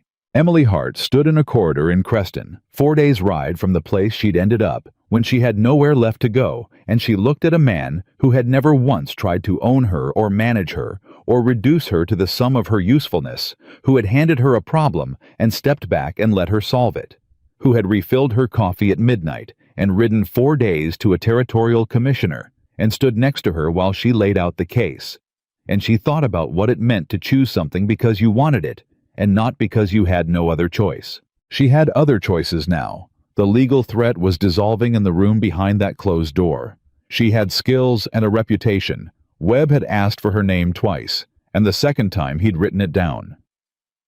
She could go to Delacourt or further east or anywhere. A woman with clean ledgers and territorial land law memorized could build a working life. She could go anywhere. She looked at James. "The Rafter T resurvey proposal," she said. "Did you send it?" He blinked, just barely. "Before we left?" "Did they respond?" "Not yet." "Then I need to be there when they do," she said. "Because if they push back on the cost split, I have 3 alternative structures ready, and I'd like to be the one who presents them." Something moved through his face, starting at the eyes, reaching the corner of his mouth, settling into something that was the full version of the thing she'd been watching almost appear for 2 weeks. Not a small private shift. A real one. A James Caldwell smile, which was quiet and rare, and apparently worth every day it had taken to see it. "That'll take another month minimum," he said. "At least," she said. "And then there's the full territorial filing to reclassify the boundary surveys. That's probably 6 weeks of correspondence. And after that?" She met his eyes.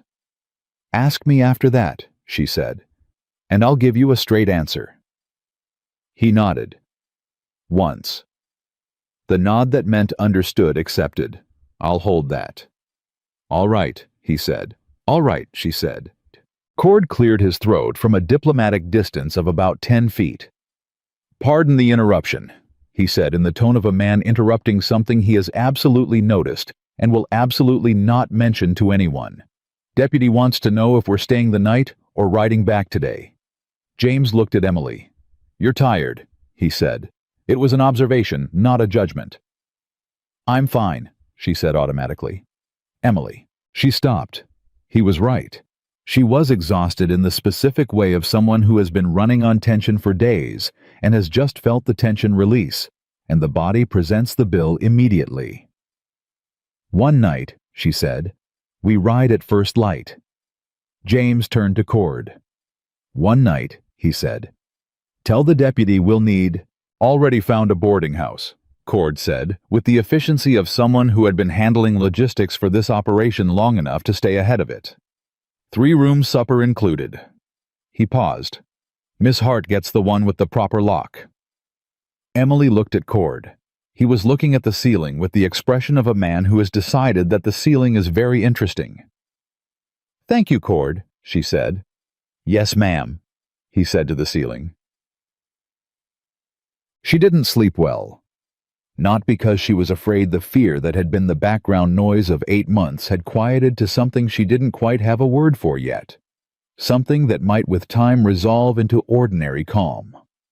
She didn't sleep well because her mind was doing what it always did when a major problem had been resolved. It was already 3 problems ahead, cataloging what came next, running the sequences. The territorial proceedings would take weeks.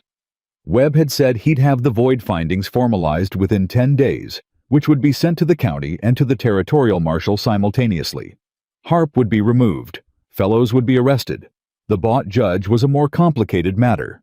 Judicial removal required a territorial review board, but Webb had said the evidence was sufficient to initiate it, and that was sufficient for now. Vance was in Delacourt. He was not in her range. She lay in the dark boarding house room and thought about that. Vance in Delacourt 3 days from Millbrook with his legal avenue collapsing and his scheme exposed and a cooperating witness who knew every mechanism of what he'd built. Men like Vance didn't absorb that quietly. Men like Vance found other avenues. She was out of bed before she'd fully decided to be.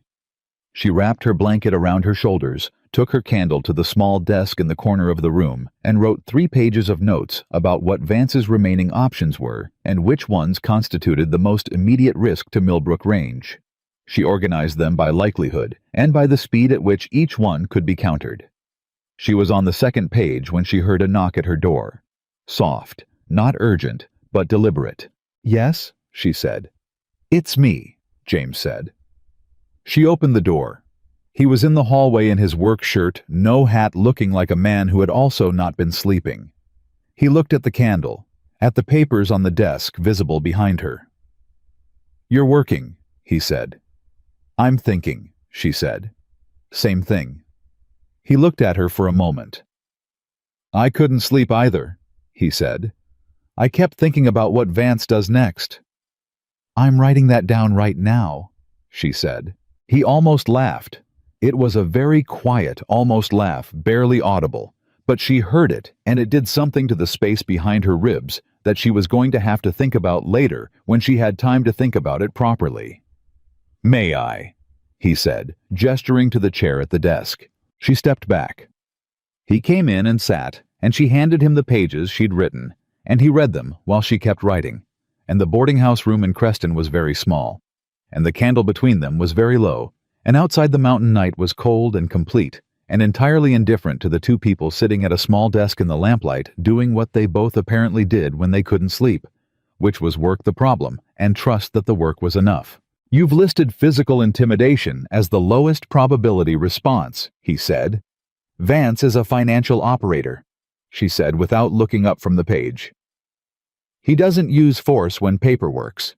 Now that paper doesn't work, he has to recalculate. That recalculation takes time. We have a window." "How long a window?" 2 weeks, maybe 3, she said. "Until word gets back to him definitively that the commissioner has formalized the void findings." She paused. "We should use that time to get the boundary surveys registered under the new filings. Clean record, clean line. harder to attack. That's 6 weeks of work, James said. I know, she said. I'm fast. He set the pages down. She looked up. He was watching her with the expression she'd seen in the corridor open, present the door that had been built with a lock so fine you didn't notice it until it was standing open. When we get back, he said, I want you to move your things to the main house. She stilled. There's a room off of the study, he said. Used to be a second office. It's got a better desk, better light. He paused. And it's closer to the gate, which means you'll hear if anyone comes in at night before Mrs. Ames does. She looked at him. That's practical, she said carefully. Yes, he said. It is. And then, it's also closer to me. He said it the same way he said everything that was difficult, straight flat, without decoration, offered plainly, and without pressure, take it or don't. I sleep better knowing you're not on the other side of the ranch. Emily set her pen down. James, she said. I know, he said. Ask me after the Rafter Tea survey. I remember. I was going to say yes, she said. To the room. He went very still. The desk in the supply house is too small for the territorial filing, she said. I've been making do, but the second office would be significantly more practical. She held his gaze. And I sleep better when I can hear the gate so. The quiet between them was the fullest quiet she'd heard since Millbrook. Not empty. Exactly the opposite. All right, he said. All right, she said. He stood, took his pages with him, her notes, her analysis, the 3 pages of what comes next that she'd been writing in a boarding house room at midnight in Creston with a candle burning low. He looked at them in his hand, and then he looked at her, and what was in his face was something she was going to carry for a long time. Not a declaration, not a promise in words, something quieter and more durable than either. Get some sleep, he said. You too, she said. He walked out. She closed the door. She stood for a moment in the room with the candle burning down, and the night outside, and the papers on the desk, and the particular feeling of something that has been broken for a long time, beginning slowly, and without fanfare to be put back together. She went to bed. She slept until first light, and when she came down to the boarding house kitchen in the morning, James was already there, 2 cups of coffee on the table, waiting in the particular way he waited for things, not restless, not performing patience, just present. He pushed 1 cup toward her without a word. She sat down, wrapped her hands around it. Outside, Creston was waking up. Cord's boots sounded on the stairs. The horses would need watering.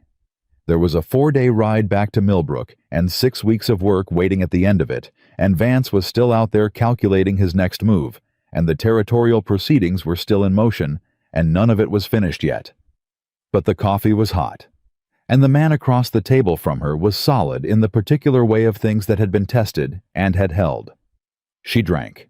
They rode out an hour later into a morning that was clear and sharp and smelled like pine resin and coming heat, and Emily Hart rode the roan mare with her back straight and her eyes forward, and the leather case strapped to James's saddle, carrying 12 pages that were already changing things, already doing their work, already making the ground under her feet something she had helped build rather than merely stumbled onto. Millbrook was 4 days ahead. She found she was glad about that in a way she hadn't expected to be glad about anything for a long time. They rode back into Millbrook on the 4th day at late afternoon, and the first thing Emily noticed was that Pete was standing at the gate with his hat in his hands. Pete never stood at the gate. Pete was always moving, fixing something, hauling something, talking to someone about something. Pete standing still with his hat in his hands meant something had happened while they were gone. James saw it at the same moment she did. He pushed the bay forward without a word. "What?" James said when they reached the gate. Pete looked at Emily first, then at James. "Letter came yesterday," he said. "Ryder brought it from Harrow's Notch. Said it was urgent and personal." He held it out. "It's addressed to Miss Hart, but it's got Vance's mark on the seal." The yard went very quiet. Emily leaned down from the roan and took the letter. She didn't open it immediately. She looked at the seal, a small pressed V in dark wax, the same mark she'd seen on every document Arthur Vance had ever put in front of her. Her stomach did something she refused to let reach her face. She broke the seal, opened it, read it. It was short.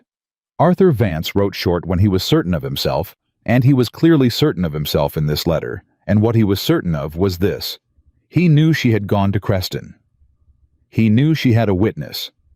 And he was writing to inform her in the clipped professional language of a man who had spent 40 years using paper to take things from people that the witness in question, Samuel Garrett, had a prior fraud conviction in the territory of New Mexico from 11 years ago, which made his testimony inadmissible in a territorial proceeding under the character witness exclusion statute. Garrett had a prior conviction. Garrett had not mentioned a prior conviction. She read the letter twice. She handed it to James without comment. He read it. The muscle in his jaw moved. He handed it back. "Is he right about the statute?" "I need to look at the exact language," Emily said. Her voice was even, completely even. But if the conviction was for fraud, specifically not theft, not violence fraud, then yes. Fraud conviction excludes a witness from testifying in a proceeding that involves fraudulent filings. It's a clean exclusion, no judicial discretion. "So Garrett's statement," James said. "May be inadmissible," Emily said.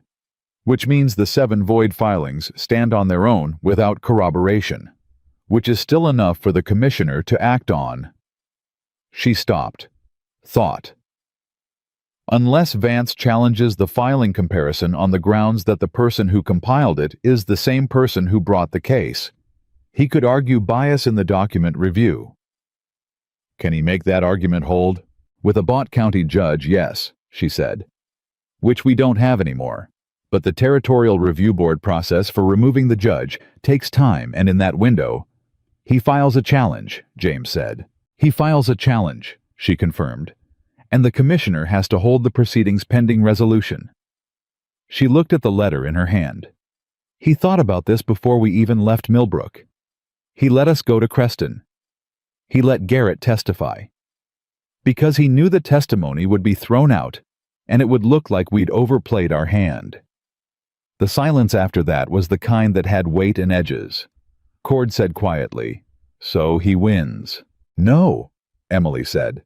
She said it before she'd fully built the structure of why, which was unusual for her, and she recognized that the certainty came from somewhere below strategy, some bedrock place that Vance had not managed to reach in 8 months of trying.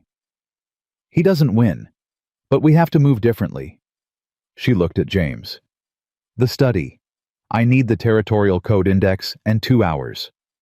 He was off his horse in a single motion. "You've got them," he said. Mrs. Ames had supper on the table by the time Emily came out of the study, but Emily didn't go to the table.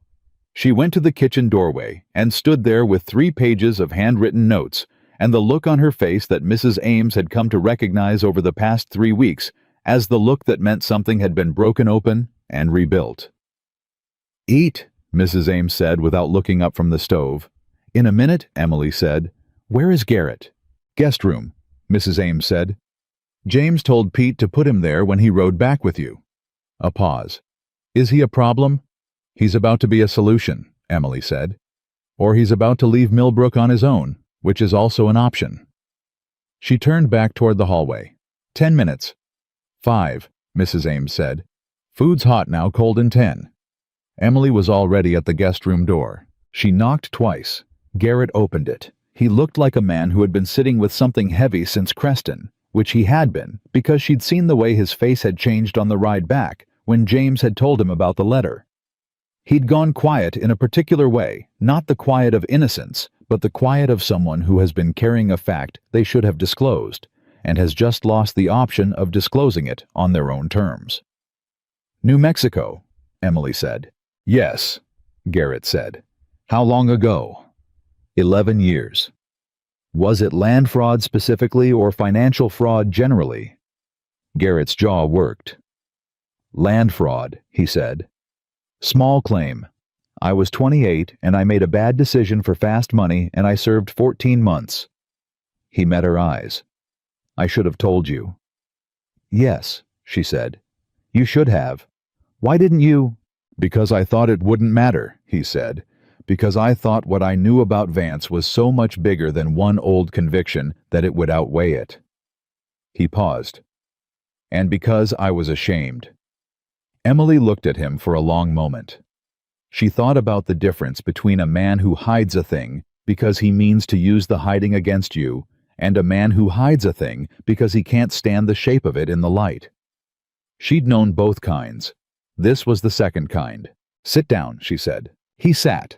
She came in and stood at the window with her 3 pages of notes, and she looked at them and then at him.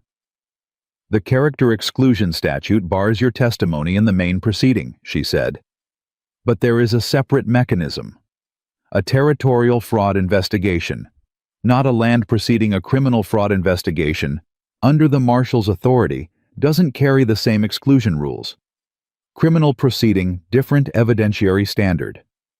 She paused. Your testimony about the Meridian Trust Incorporation, about the mechanism of the filing scheme, about what Vance told you directly, that goes to the marshal's office as a criminal complaint, separate from the commissioner's land proceeding. Garrett stared at her. That's 2 separate cases. Vance prepared for one, Emily said. He didn't prepare for 2. Garrett was quiet for a long moment. He'll come after me harder if I file a criminal complaint. Yes, she said. He will. He's already sent men. I know, she said, which is why your safety is part of the negotiation. She held his gaze. If you file the criminal complaint through the marshal's office, you're a protected witness under territorial criminal law. That's a different level of protection than what you have right now, which is James Caldwell's goodwill and a guest room. Garrett looked at his hands. Emily watched him work through it, the calculation, the fear, the same arithmetic she'd been doing for 8 months, weighing what you had against what you stood to lose. She understood it exactly. She didn't rush it. What do I do? He said finally. Specifically, what do I do? You write a sworn statement, she said. Tonight. Everything you told the commissioner, and more, every conversation you had with Vance directly, every instruction, every amount. I'll write it with you. We send it to the territorial marshal's office by rider tomorrow morning. She paused. And then you stay inside Caldwell Range until the marshal acts on it. Garrett nodded slowly. And Vance gets to find out that paperwork works both ways, Emily said. They wrote until past midnight again. James brought the lamp from the study and set it on the guest room table and stayed not because he needed to manage the process, but because Garrett's hands were shaking badly enough that he'd knocked the inkwell twice, and James steadied it both times without comment. And that steadiness in the room was doing something useful that Emily recognized but didn't interrupt. At some point, Lila appeared in the doorway with coffee and retreated without a word, which was the least Lila-like behavior Emily had observed from her, and which meant the entire ranch understood what was happening in this room tonight. The statement ran to 19 pages. It named Vance 7 times. Harpa 4, the clerk. Fellows twice the bought judge once with specific dates and amounts. And it described the Meridian Trust mechanism in enough detail that a territorial marshal's investigator could dismantle it without needing any other source. Garrett signed it. His hand steadied for the signature, which Emily thought said something about the particular relief of finally putting your name on a true thing. James witnessed it. Emily witnessed it. She wrote the covering letter to the marshal's office in 15 minutes, addressed to Chief Marshal Donahue in the territorial capital, and referenced Commissioner Webb's proceeding by case number, so the 2 actions would be linked in the record from day 1. She folded it, sealed it, set it on the table. Cord rides at first light, James said. Cord's going to spend a lot of his life riding to government offices. Cord said from the hallway, where he had apparently been standing for some indeterminate period of time. I'll raise your wages, James said. Already planning on it, Cord said, and his boots moved away down the hall. Garrett looked at the sealed letter, then at Emily. Is this going to work? Yes, she said. She said it the same way she'd said Vance doesn't win in the yard from the bedrock place, not the strategy place. It's going to work because it's true. True things properly documented and properly submitted work. It's the only thing in my experience that consistently does. Garrett was quiet. Then, I'm sorry. About the accounts. About all of it. I know, she said. Pay it back with interest and do straight work from here forward. That's all the sorry that means anything. He nodded. She picked up the lamp and left him the candle and walked out into the hallway where James was waiting. He took the lamp from her automatically. They walked back toward the main house side by side, and neither of them said anything for a moment, and the night was deep and full around Millbrook, and the stars were doing their extravagant mountain thing overhead, and everything was very still. You found the second mechanism in 2 hours, James said. It took me 1 hour and 40 minutes, she said. I spent 20 minutes ruling out 3 approaches that didn't work. Emily. What? I'm trying to tell you something. She stopped walking. He stopped beside her. He was holding the lamp between them, and in its light, his face was very clear, tired, steady, entirely present. I know you can solve every problem that comes through that gate, he said. I've watched you do it for 3 weeks. I'm not surprised anymore. What I'm trying to say is that it's not the solving that... He stopped, started over. When I rode back into that yard today and saw Pete at the gate, and I thought for 1 second that something had happened while we were gone, that you were... He stopped again. She waited. I don't want to manage from a distance what matters to me most, he said. That's all. That's the whole thing. The lamp burned between them in the dark of Millbrook, and Emily Hart looked at James Caldwell and understood that this was one of those moments that divides a life not dramatically, not with noise, but with the quiet absolute finality of a door closing on one room and opening on another. Ask me, she said. You said you'd ask me after the Rafter Tea survey. Ask me now instead. He looked at her. Stay, he said. Not because there's work, not because it's practical. Stay because this is where you belong and we both know it. We've known each other 3 weeks, she said. I know, he said. Ask me if I'm sure anyway. She looked at him. He looked back. His expression was what it always was at its most unguarded. No performance. No pressure, just the plain, honest face of a man offering a plain, honest thing.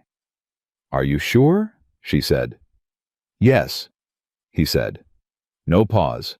No qualification. Emily breathed in the night air of Millbrook pine resin dry grass, the faint smell of wood smoke from the house, and she thought about Harrow's notch, and $11, and cracked boots. And she thought about 12 pages at midnight, and 7 void filings, and a territorial commissioner who had written her name down twice.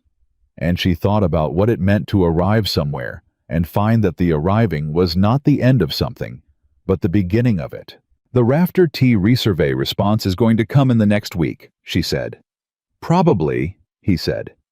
And the marshal's office will need follow-up correspondence when they acknowledge the complaint. Most likely. And the boundary survey reclassification is 6 weeks minimum. I wasn't exaggerating about that.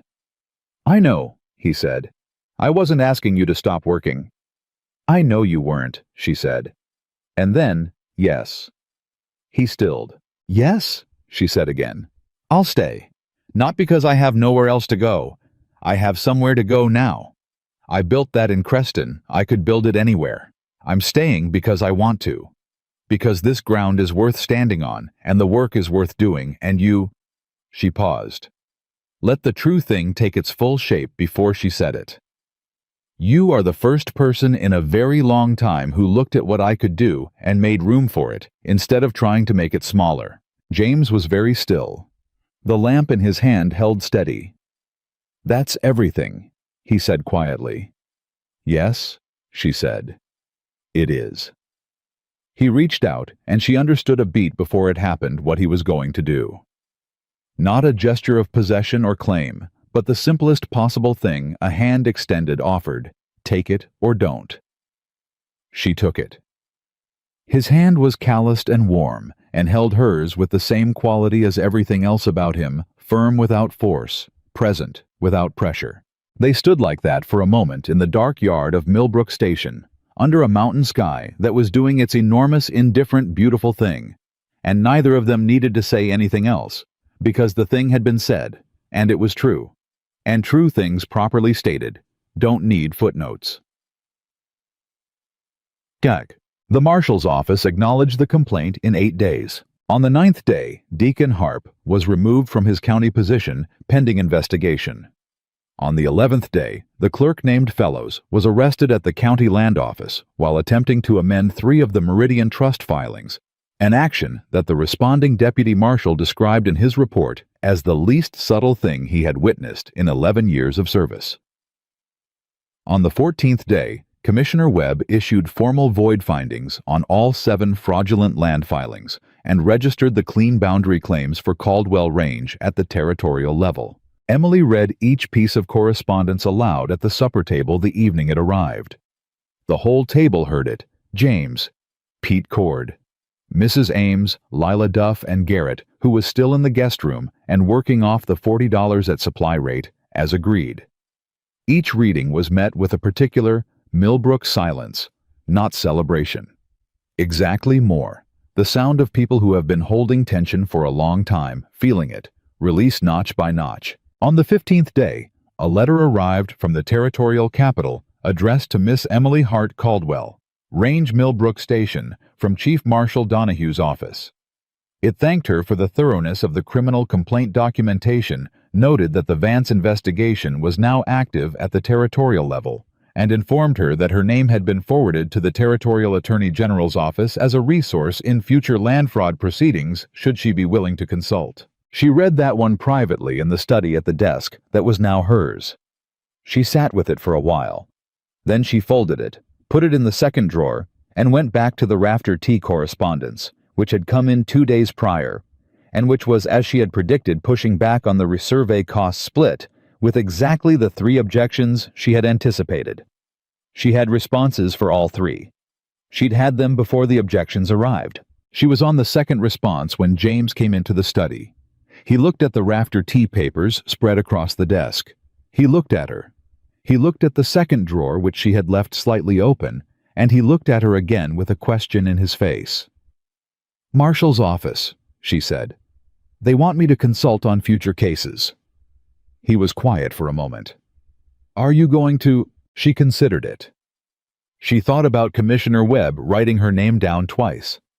She thought about the second brief addressed to Judge Harlan Moss that she'd written in 20 minutes at midnight because she didn't like being unprepared. She thought about what it would mean to take that skill and put it to use beyond the boundaries of Caldwell Range, to be the person who could read the law and use it in places where people were being papered out of their land and their lives. "Yes," she said. "When I can do it from here. Correspondence work, documentation review." She looked at him. "I'm not going anywhere." He nodded. Once. The nod that meant understood settled good.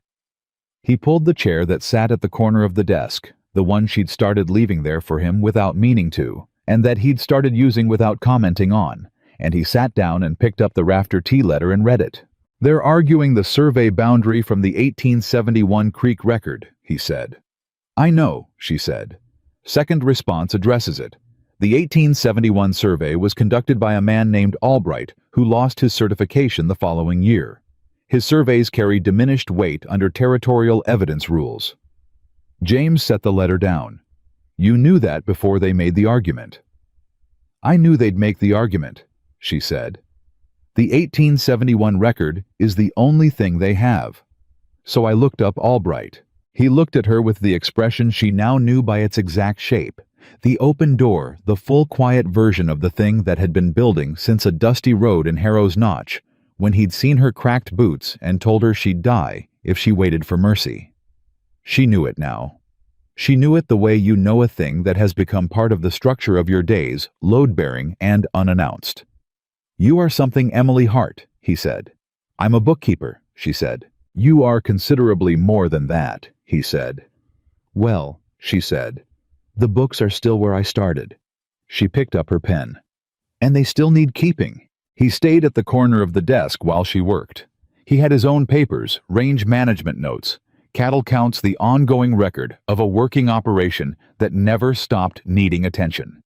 They worked in the same silence they'd been working in since the first 7 o'clock morning meeting, the silence that was not empty, but full, that was not avoidance, but the particular comfort of two people who had found that being in the same room doing their own work was one of the better things the world offered. Outside, Millbrook moved through its afternoon.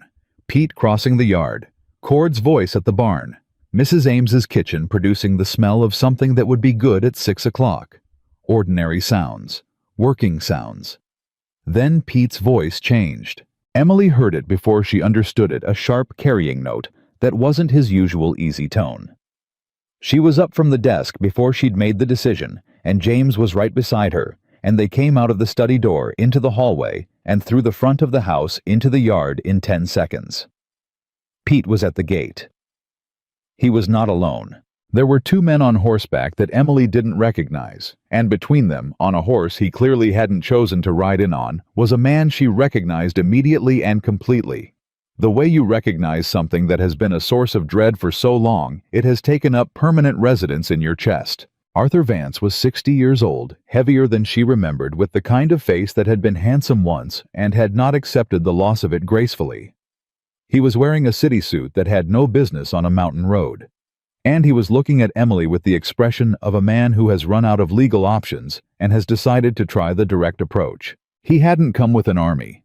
He'd come with two men and his own presence, which told her something important. He was calculating that presence was enough, that she would see him, and something would collapse in her, the 8 months of running, the accumulated exhaustion, the simple animal response to the face of the person who had caused you the most harm. She walked to the gate. James was beside her. Not in front of her, beside her. "Mr. Vance," she said. "Emily," he said. He made her name sound like a claim. He'd always done that. "I think we should talk." "There's nothing to talk about," she said. "The Territorial Marshal has an active investigation into your land fraud operation. The Meridian Trust filings have been voided. The county land office clerk is under arrest. Whatever you were trying to accomplish on Caldwell Range is finished." She paused. "And the deed instrument you used against my father's estate has been filed as exhibit evidence in the criminal complaint. A territorial attorney is currently reviewing whether the interest calculation constitutes fraud in itself." Vance's face did not change the way people's faces changed in stories. He didn't go pale or show fear. He was too old and too practiced for visible fear. But something moved behind his eyes, something recalculating something that had expected a different version of this conversation. He'd come expecting a frightened woman. He'd found something he hadn't prepared for. "You've been busy," he said. "Yes," she said. "I have." He looked at James. "Caldwell, you've let a woman drag your ranch into a territorial investigation." "She didn't drag me anywhere," James said. His voice was what it always was. Flat final, not a syllable wasted. "She showed me what was happening on my own land, and we dealt with it together." He paused. "You came here to intimidate her. I'd like you to notice that it isn't working." Vance looked at Emily again. She held his gaze, and she did not look away, and she did not feel the thing he was waiting for her to feel, the thing he'd built his entire operation around, the particular collapse that happened when someone who had been reduced long enough finally saw the face of the person who had reduced them. She didn't feel it. She felt clear. She felt the ground under her feet and the man beside her, and 12 pages at midnight and 19 pages after that, and the second drawer with the marshal's letter in it. She felt like herself, fully, entirely, without apology. "Leave Caldwell Range," she said. "If you return, the marshal's office will be notified of the visit, and it will be added to the criminal file as evidence of witness intimidation. That carries its own penalties under territorial law." She paused. "I know the statute. Don't make me use it." Vance looked at her for a long, assessing moment. Then at James. Then at Cord, who had appeared at the barn door with his arms crossed, and the quiet, absolute patience of a man who has ridden 4 days to a territorial commissioner and would ride 4 more without complaint if the situation required it. Then at Pete, who was standing at the gate with his hat in his hands again, But this time it wasn't worry. It was the hat in hands of a man who is very carefully not doing something with his hands that he would prefer to be doing. Vance turned his horse around. His 2 men turned with him. He rode toward the gate, and Pete stepped back to let him through, and as he passed Emily, he looked down at her one last time. She looked back.